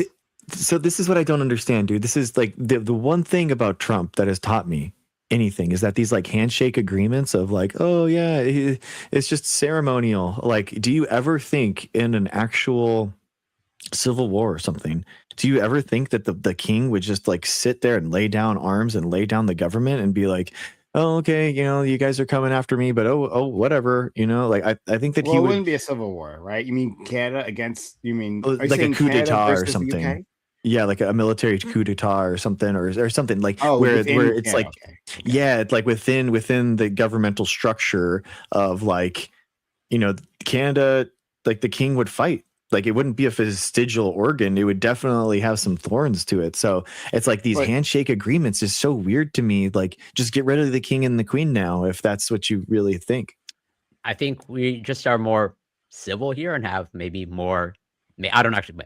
We'll find out, I guess, over long term. Not that I'll be alive for centuries, but like I think we have maybe more honor than in the United States. I think it's a level of just like institutional inertia, right? Like, yeah, like they were, you know, part of the British Empire. And yes, they have these ceremonial offices. But like, since they're not causing a problem, there's like no reason to necessarily change it until, like Corey said, until there's a problem, right? Like the moment there's actual big scandal, then people like will refocus on it. But like people don't focus on things that aren't problems for them, right? They'll just keep it going. I'm reasonably sure that like, because like what I can even make this argument. I'm in Quebec, and like Quebec is whatever a unique province in Canada. But like Quebec is more concerned with like, you know, potentially separating from the rest of Canada than separating from, well, but obviously if it separates from Canada, it'll be separate from the UK. But it's like yeah, I'm highly confident that like if it was if it came to a point or like something changed where it's no longer just, you know, we have these ceremonial figureheads, okay, then like I'm pretty sure Canadians would want some change and to actually assert its true independence from the UK. Yeah, it's just aside from like those ceremonial figureheads and like some whatever, some mild procedural stuff, like nothing really spoken about when the king has to approve of your prime minister, right? Yeah, but that's just like whatever. The stamp gets stamped no matter what. Until that doesn't. No.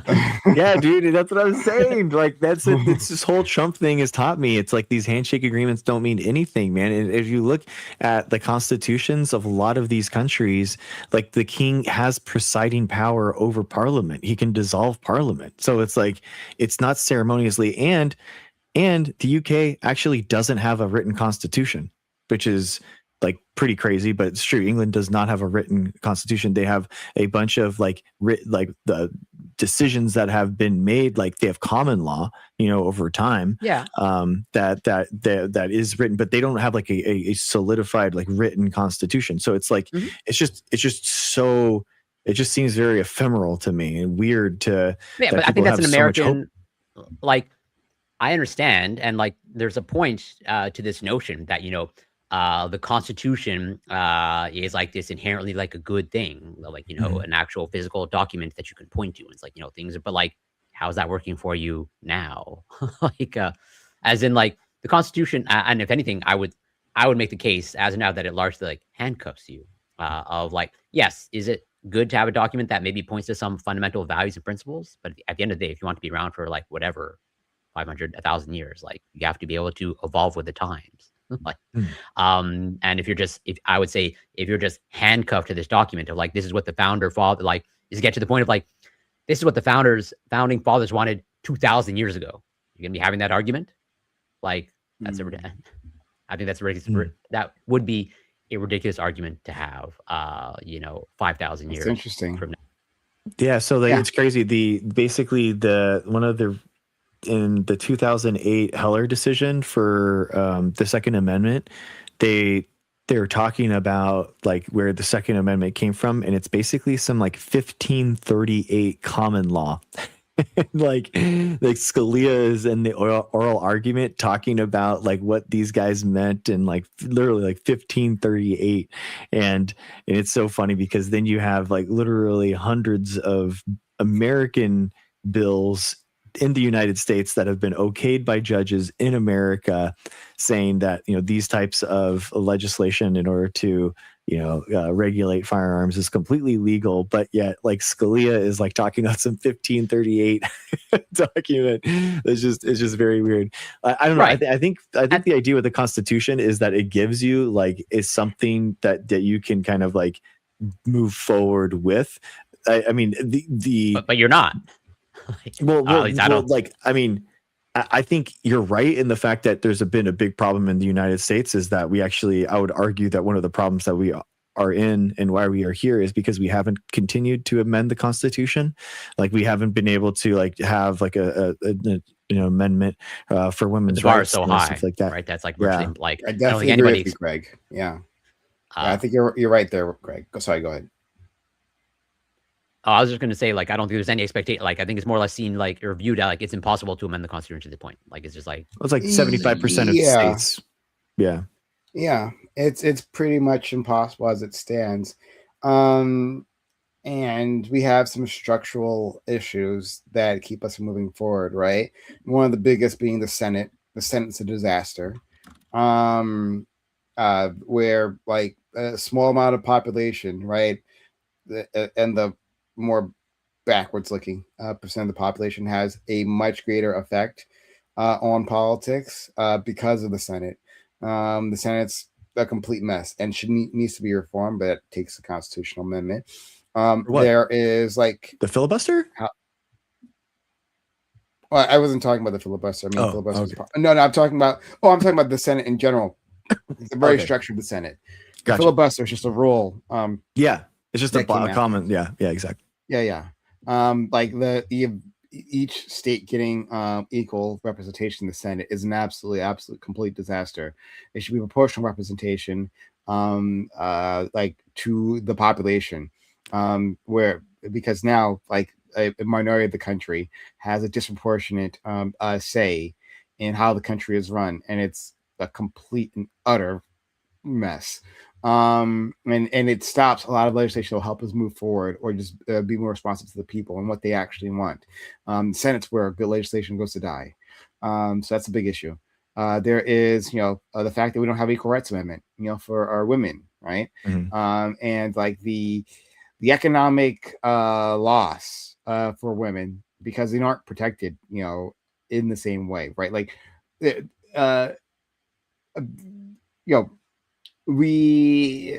weird, for how the laws are set up. Like we don't necessarily have laws that say like women should be treated differently, but we don't also have laws that's we also don't have it like written within the Constitution that they must be treated the same, and so like their protections can get chipped away at.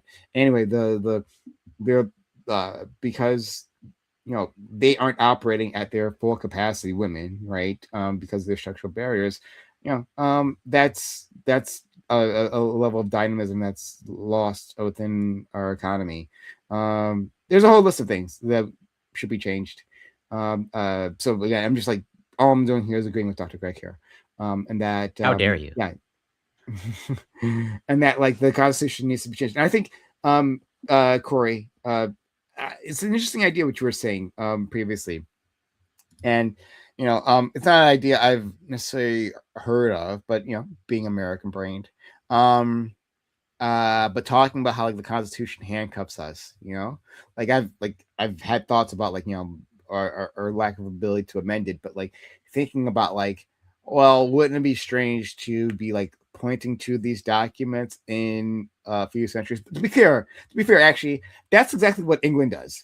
England actually does that, though, right? Yeah, like, that's how England. like England like points to decisions made, right? And like 1203.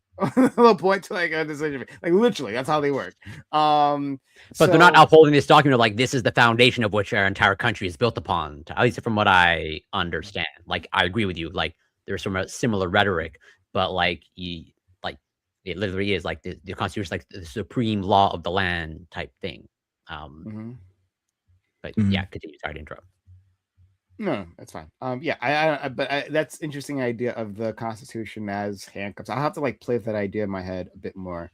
But something interesting. Because like the way I view it, and this is just my analysis, which like could be totally incorrect. Okay, but like, I think it's useful like to use analogies and like the evolution, like how can a country evolve? Well, the way I view it is like, well, how does a person like evolve? Like, I think part of growing up as a person is like the foundational principles that I had when I was like 6 years old are different than what I have now. And like, I had to amend and change things. And like, I don't think you should be like so committed to something that is like unchangeable, especially like as a person. Like, you should be open. Well, we're not committed to it to the point that's unchangeable. That's not the case, well, right? I think it's de facto at this point unchangeable. But like, yes, there could be some sort of dramatic societal shift. Okay, but I think as of now, like it's like not amendable currently. And if it's like if it's at that state for like 100 years,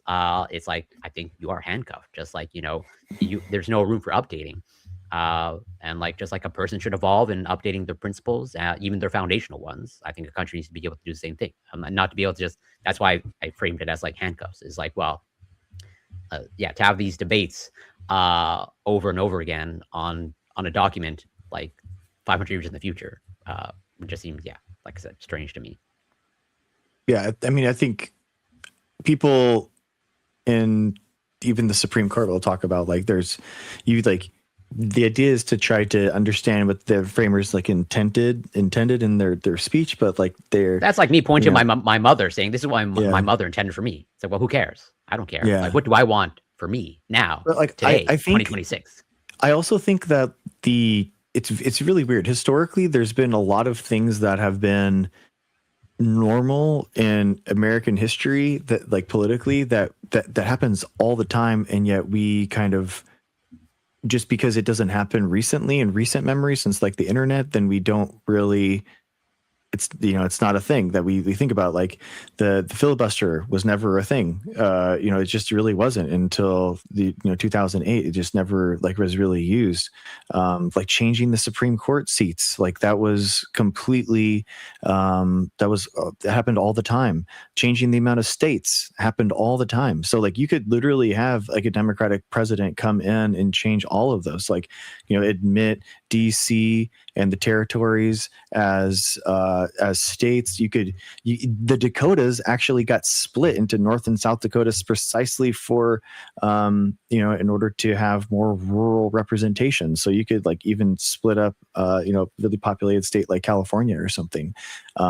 You could unpack the Supreme Court because the Republicans packed it. You could the filibuster. You could without even you could just, the bylaws, you could just not vote them in. Like there's like there's within the Constitution arguments that you could make historically for all of these things, and it's like it's very frustrating that the Democrats haven't done that in the past. But again, I genuinely do feel like I think that this is kind of like where this is where I want to see the candidates actually talk about this stuff. Like, what are we going to do? How are we going to fix this? Like within our Constitution. Yeah, because even though, and I think we were having this conversation on your panel just like this past week, Primal, but like America has like is the country with like the the longest or the oldest country with a constitution that's like still in use, and it's like interesting, really. But then like I think historically, the United States as a country is a fairly young country overall in terms of like when it was established and today. Well, you're coming up on like the 250-year whatever anniversary, right? I think relatively speaking, compared to like whatever the British Empire, that's like a fairly young country. But if you're, and I could be wrong, But like, if you're having these issues now, like, how is that going to play out, 50 years from now or 100 years from now? I don't I know know. it's impossible to predict the future. And that is a fair criticism. Yeah. It's also just like, I don't know, like societies, have dealt with worse. And like they've dealt with worse, right? While having less resources. Like America is an economic powerhouse, For and now. has for now that yeah. But even then, right? Like, so yeah, America can be more isolated, right? America maybe can lose the reserve currency status. We've only had that for a few decades. There's no reason to say that that'll happen. It'll continue on for years. And in fact, there's every reason to believe that eventually we will lose that status. But like, the fundamentals of the country are just like out of this world. It's just amazing what America has to work with. Um, so I am like there's a level of pessimism I think which is overblown, right? Because like this country, its geography, its resources, and its positioning on the world stage is just like phenomenal. Um, and we're doing so much to undermine all that. Fair, all right, but still, there's lots of reasons for hope. So like you're saying, yeah, we're having these problems now. Well, yeah, lots of countries have gone through like big crises and have gotten through that, and again with so much less. But also in those years, way back when, they didn't have nukes, so Yeah. But the British Empire was also around for like 400 or whatever, 300, 350, 400 years. My history not so great. But like, Yeah, dude. Yeah, but if again, hard to predict the future. But like, if already there's maybe signs, but it could change. Like the United States isolating itself and retracting from the world stage and literally like betraying its allies, its closest ally, Canada. It's like, well, it could I don't go know back that. though. Yeah, I mean, not in the same way. Sorry to be clear. When I say that, right, like, and that like we can reverse course. That doesn't mean the world will ever see us in the same way, right? I think like the damage that Trump has done is permanent, at least for a generation, right? At least for everyone who's like lived through this moment in time, I think it's done, right? Maybe for a new generation that wasn't alive or conscious during this point in time, maybe they won't care, and they'll maybe have more trust for us in the future if we earn it. But like, so I just want to be clear what I'm saying there. But like you can reverse course on what's happening. So I'm saying, yeah, no, I agree with you for sure. But let's just say, well, yeah, I guess we'll find out. It's gonna be exciting times. I honestly, man, I think like we have maybe 20 years until there is like mass, like there's going to be mass unemployment from AI. There's going to be like huge, like climate is going to be even worse and like the equatorial regions are going to be even worse for people and plant productivity. I think it's like, I don't know, man. I think it's going to be really bad. I give it like 20, 25 years until it really like gets into like as the government gets more and more unstable and as less and less people are working, the productivity of the United States is going to go down, and you're going to have a huge problem. Our value is already devaluing like a ton, and I think that you're going to see like the debt just be the debt to GDP ratio just increase, and then the United States is just going to go like belly under because of that. I don't see like, I don't know. I don't see it. We have to have like massive shifts into taxation in order to get us out of this debt. I just think that it's going to be more and more harder and harder to dig out. Like I don't. It's going to be sad, dude. I think it's going to be really bad. I think the world. I don't think we're really ready for like the AI thing that's going to happen. I think that's inevitable at this point. Yeah, we'll see. We will see. I think that there is like genuinely a way to use AI in a way that isn't harmful to society, and I think that like we have to think of as people that want to progress society forward. Like I think that you have to even think about like how can our institutions be more efficient and be more knowledgeable and be more adaptive, and like things like AI like help that a lot. So like utilizing AI as a tool as opposed to something that people are just against blindly, and I think that that's the wrong tact. I think that you have to like regulate it, you have to harness it,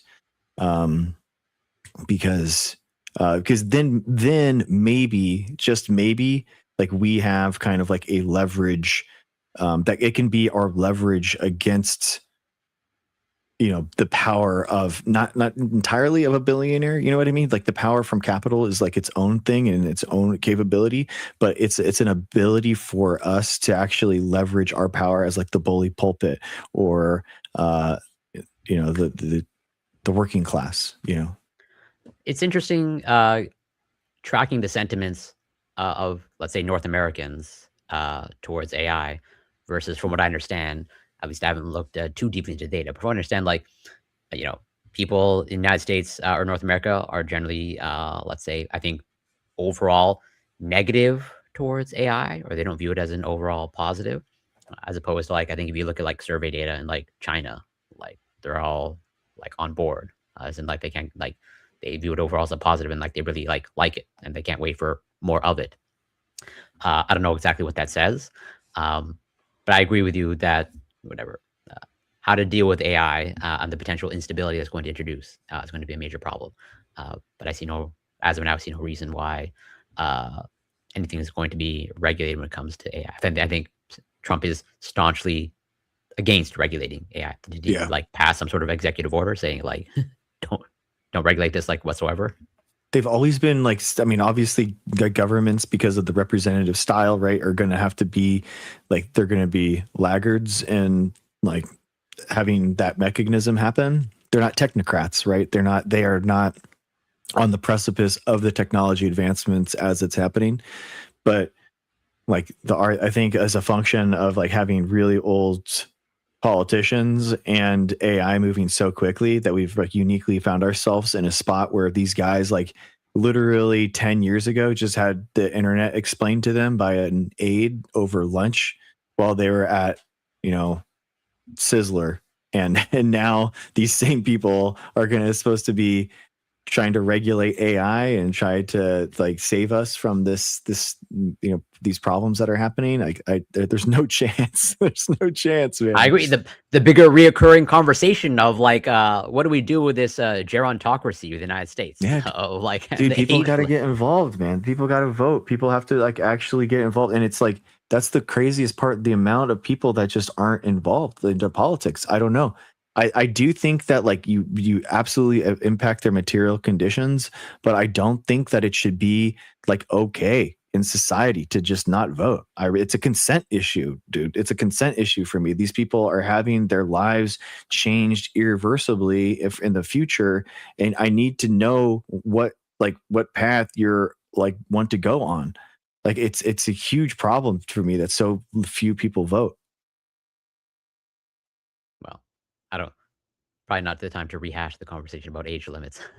I mean, I think voting should be mandatory for that reason, for that consent issue for me. Fair. I think, many other countries like Australia have mandatory voting, I believe. Yeah. You get paid. You should get paid. You should pay you to vote. Get paid $1,000 to vote. 1,000? Oh, okay. Mm-hmm. Make it a lot. Make it a good amount of money so that people in the working class, it's actually a good incentive to go. And then everyone who votes gets the $1,000. Even the fraudulent voters, right? Yeah, I think maybe that might not be good for the fraud claims. Republicans would love that. Yeah, dude. I think and voting should be on your app. I think you should make a voting on your phone too. I think there definitely should be a wall though. Like, I'm all for technology. I'm like, I Yeah. think that's a good idea to make it more accessible. But obviously, you know, Republicans don't want that. Yeah.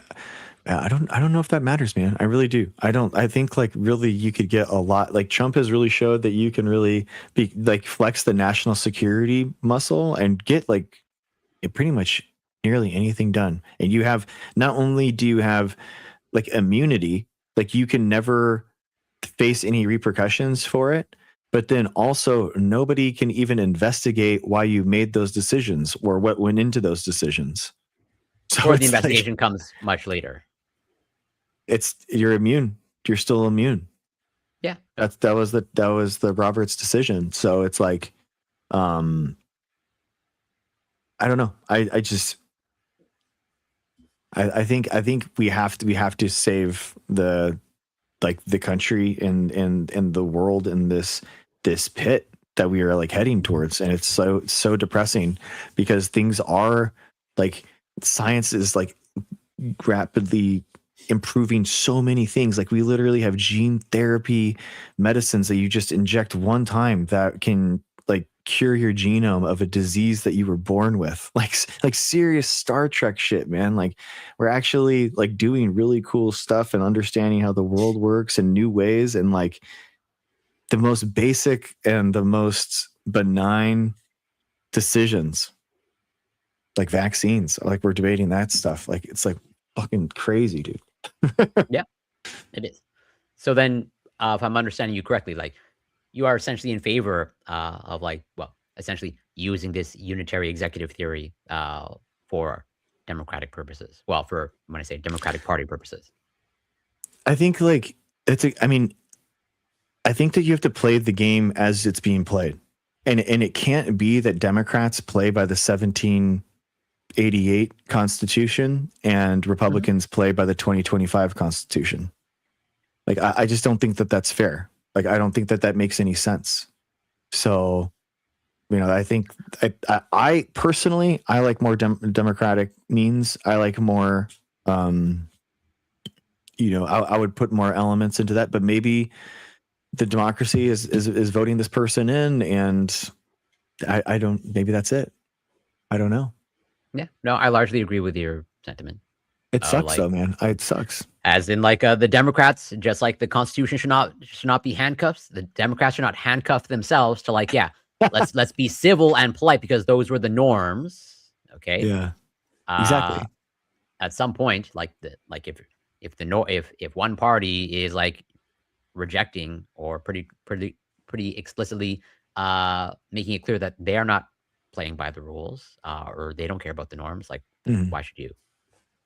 Yeah, I do like I do think there could be like after, like you basically have to have a reconstitution, like a reconstruction era. I mean, like a reconstruction era of like the American institutions, and maybe they are different. That would be like a really cool thing for Democrats to kind of talk about in the primary is like, how do you remake the Department of Education? What do you, make the the NSF, the CDC, EPA? Like these are completely gone. Like these things are completely hollowed out. So we could really like bring them back in an interesting and new way.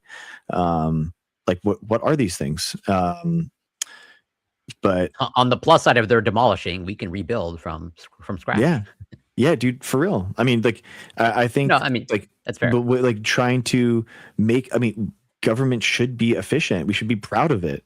Like, we should be able to like actually. That's the whole idea in a democracy is that your people are kind of like recycling in that the public feels like they represent their values. And I feel like people are in our lifetimes like way more tech forward than our government. Like the DMV should be a place that you're like, wow, this is really very efficient. This is awesomely ran. This is, you know what I mean? Like how you interact with your government should be tech forward, should be elegant, easy, really high ROI. Like, wow, that was amazing. That was really good. Like the best customer service that you've ever gotten at a bank, you should get that at through your government every time. I think you really have to focus on stuff like that. Well, I don't disagree. I think there's a little bit of a problem, or like a built-in problem of like because this aspect of you think you mentioned just now of like a high ROI. But like, what does that mean? And also like, what's your timeline? Because that's where it's like, you know, as I'm sure you know, like investments in science like don't pay off immediately.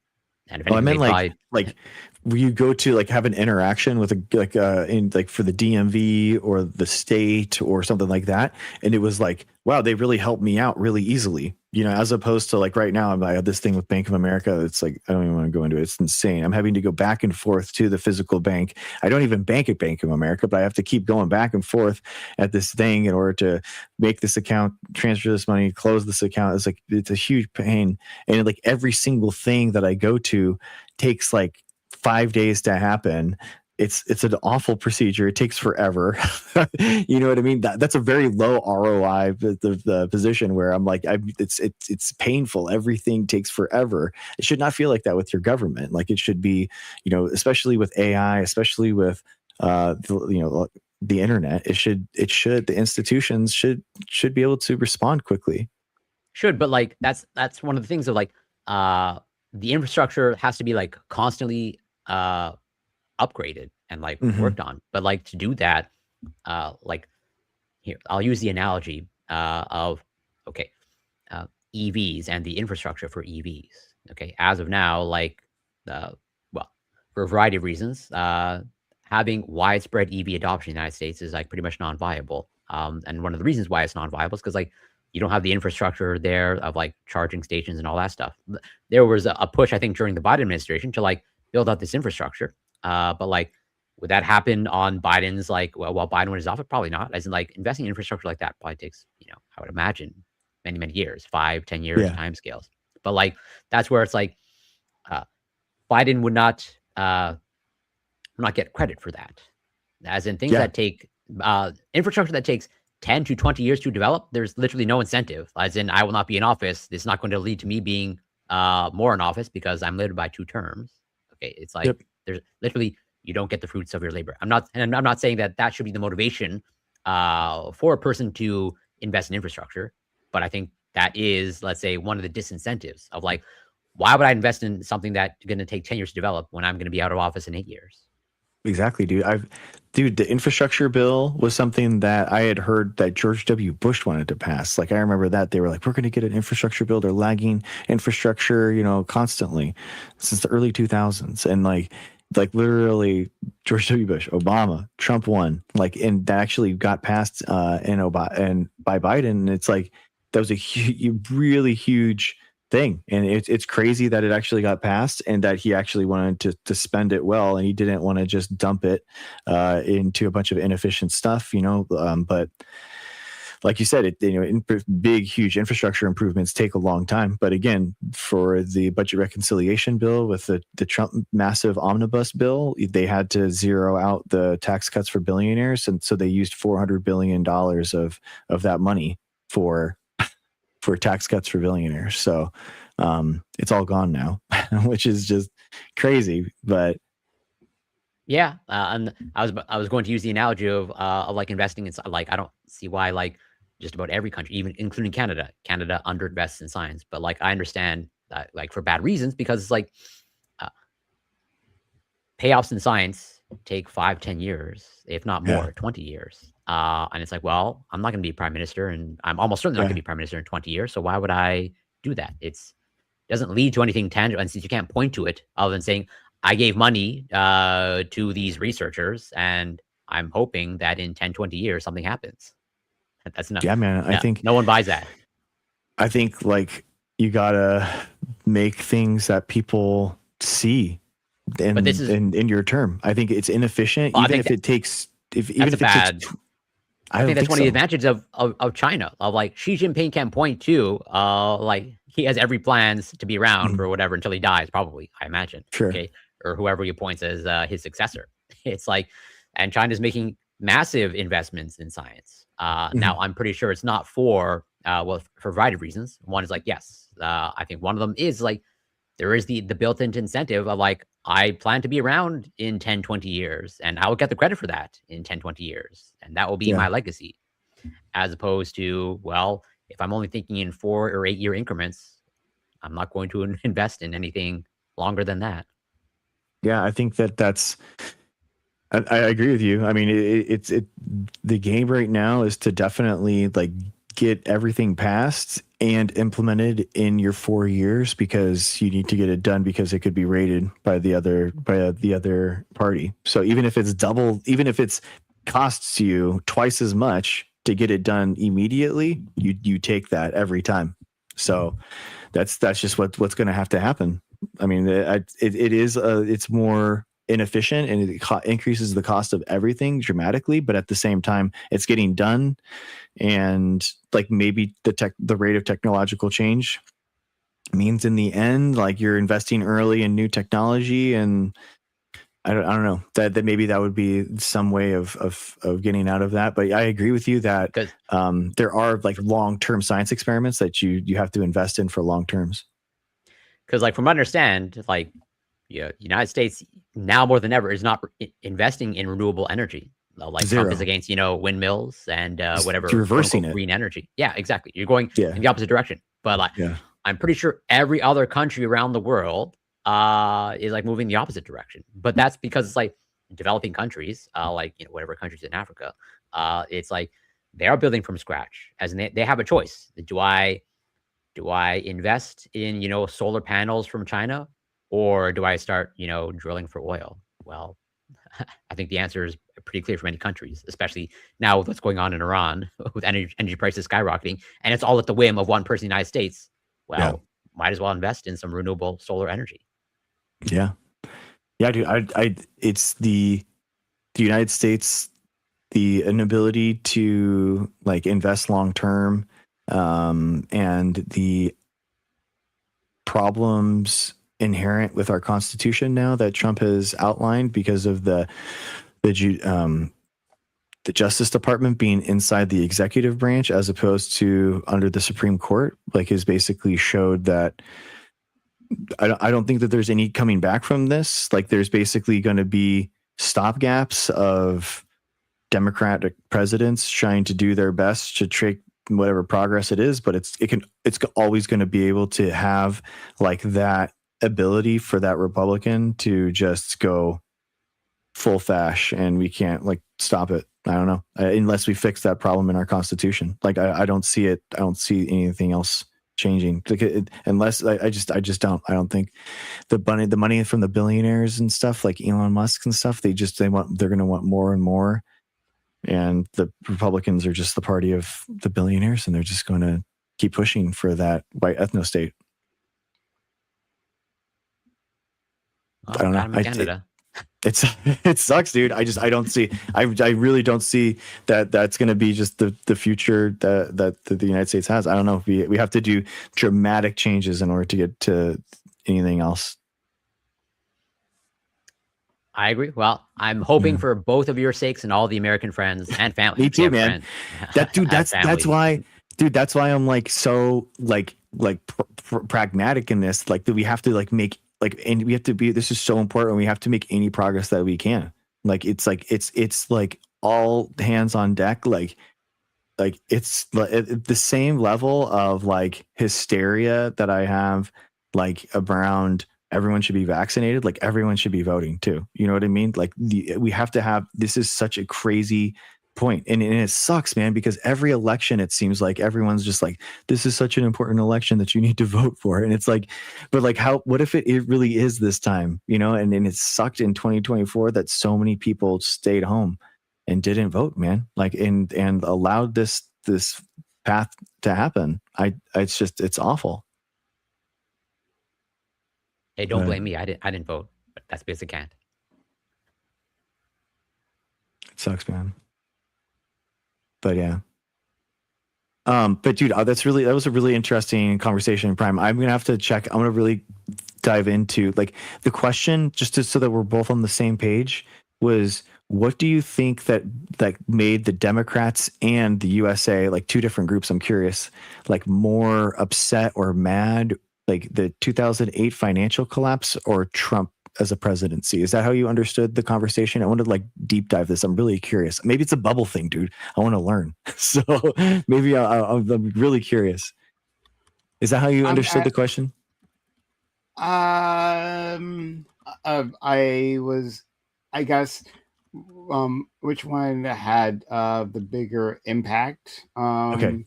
But I don't know. Okay. I don't necessarily know how to measure that, but sure. Yeah. Okay. Impact. Okay. Yeah. More mad / impact. Okay.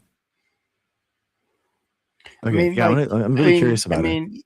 yeah. I mean, there's a level of rage, and I think that rage like turned into the Tea Party. Part of it turned into the Tea Party. There's always more than one thing involved in any of these movements. Yeah. But yeah, I think that not being addressed is one of the reasons why we got Donald Trump, because people don't believe in our institutions. 100%. Yeah. No, it's 2008 was like a huge radicalizing moment for me, man. It was crazy. I mean, it's like the fact that Obama didn't prosecute them is, it just showed that you can just bend the rules and you can really do illegal things and no one is going to punish you if you have enough money. And it's just like, it's one of the reasons why I didn't vote for Obama in 2012, dude. Yeah. It's like the only time in my life that I've voted Green Party. And I would imagine, and again, not that I'm saying this is a good thing, but I imagine like it was a similar thought process, or the thought process of like, whatever, let's just move on. Let's just turn the page, right? And we can put it behind us. And like, I think we're seeing like there's that will potentially happen again, or rather that happened in 2020, again, as Prime essentially brought up with all the points that he made of like Biden, just want to turn the page. As in, Trump is behind us, we can forget it. Now we can go back to business as usual, civil politics. And it's like you might repeat that same mistake again.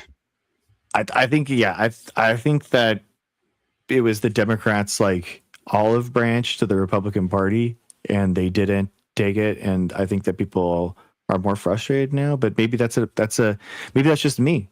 Maybe I'm projecting my frustration. I don't know.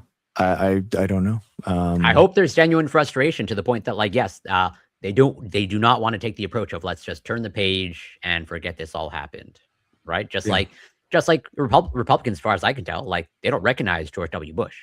It's like, exactly. I think they consider him like a bad president. They're so good. Like, it's so good. It's so convenient.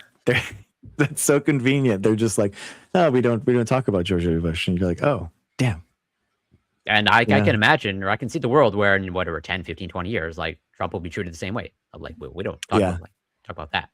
Like, I do think that it's like a massive, just like in 2000, it's like, it feels 2006 in that moment where it's like a massive overreach where like the Republican Party's like going to be the bad PR move, but you're going to have like a rebrand of these guys doing this stuff. So I don't think I don't think Trump is, the problem is the anti-intellectualism and the anti-science and the algorithm steering these masses of people. And I think that if it's not Trump, it's, a billionaire like Elon Musk just buying these platforms with bot farms and just impacting elections.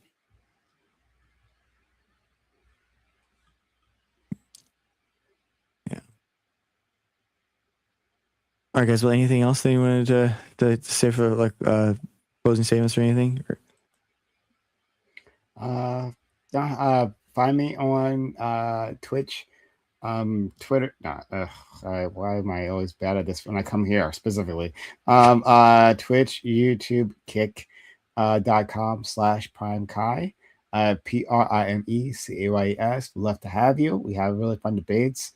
I think you'll enjoy it. So come give us a watch.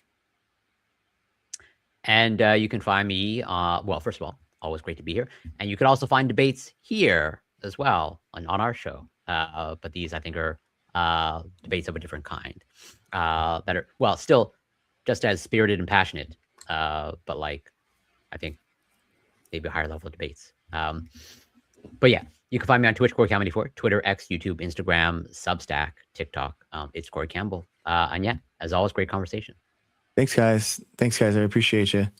Always a pleasure. Take care. Bye. Be well. Bye.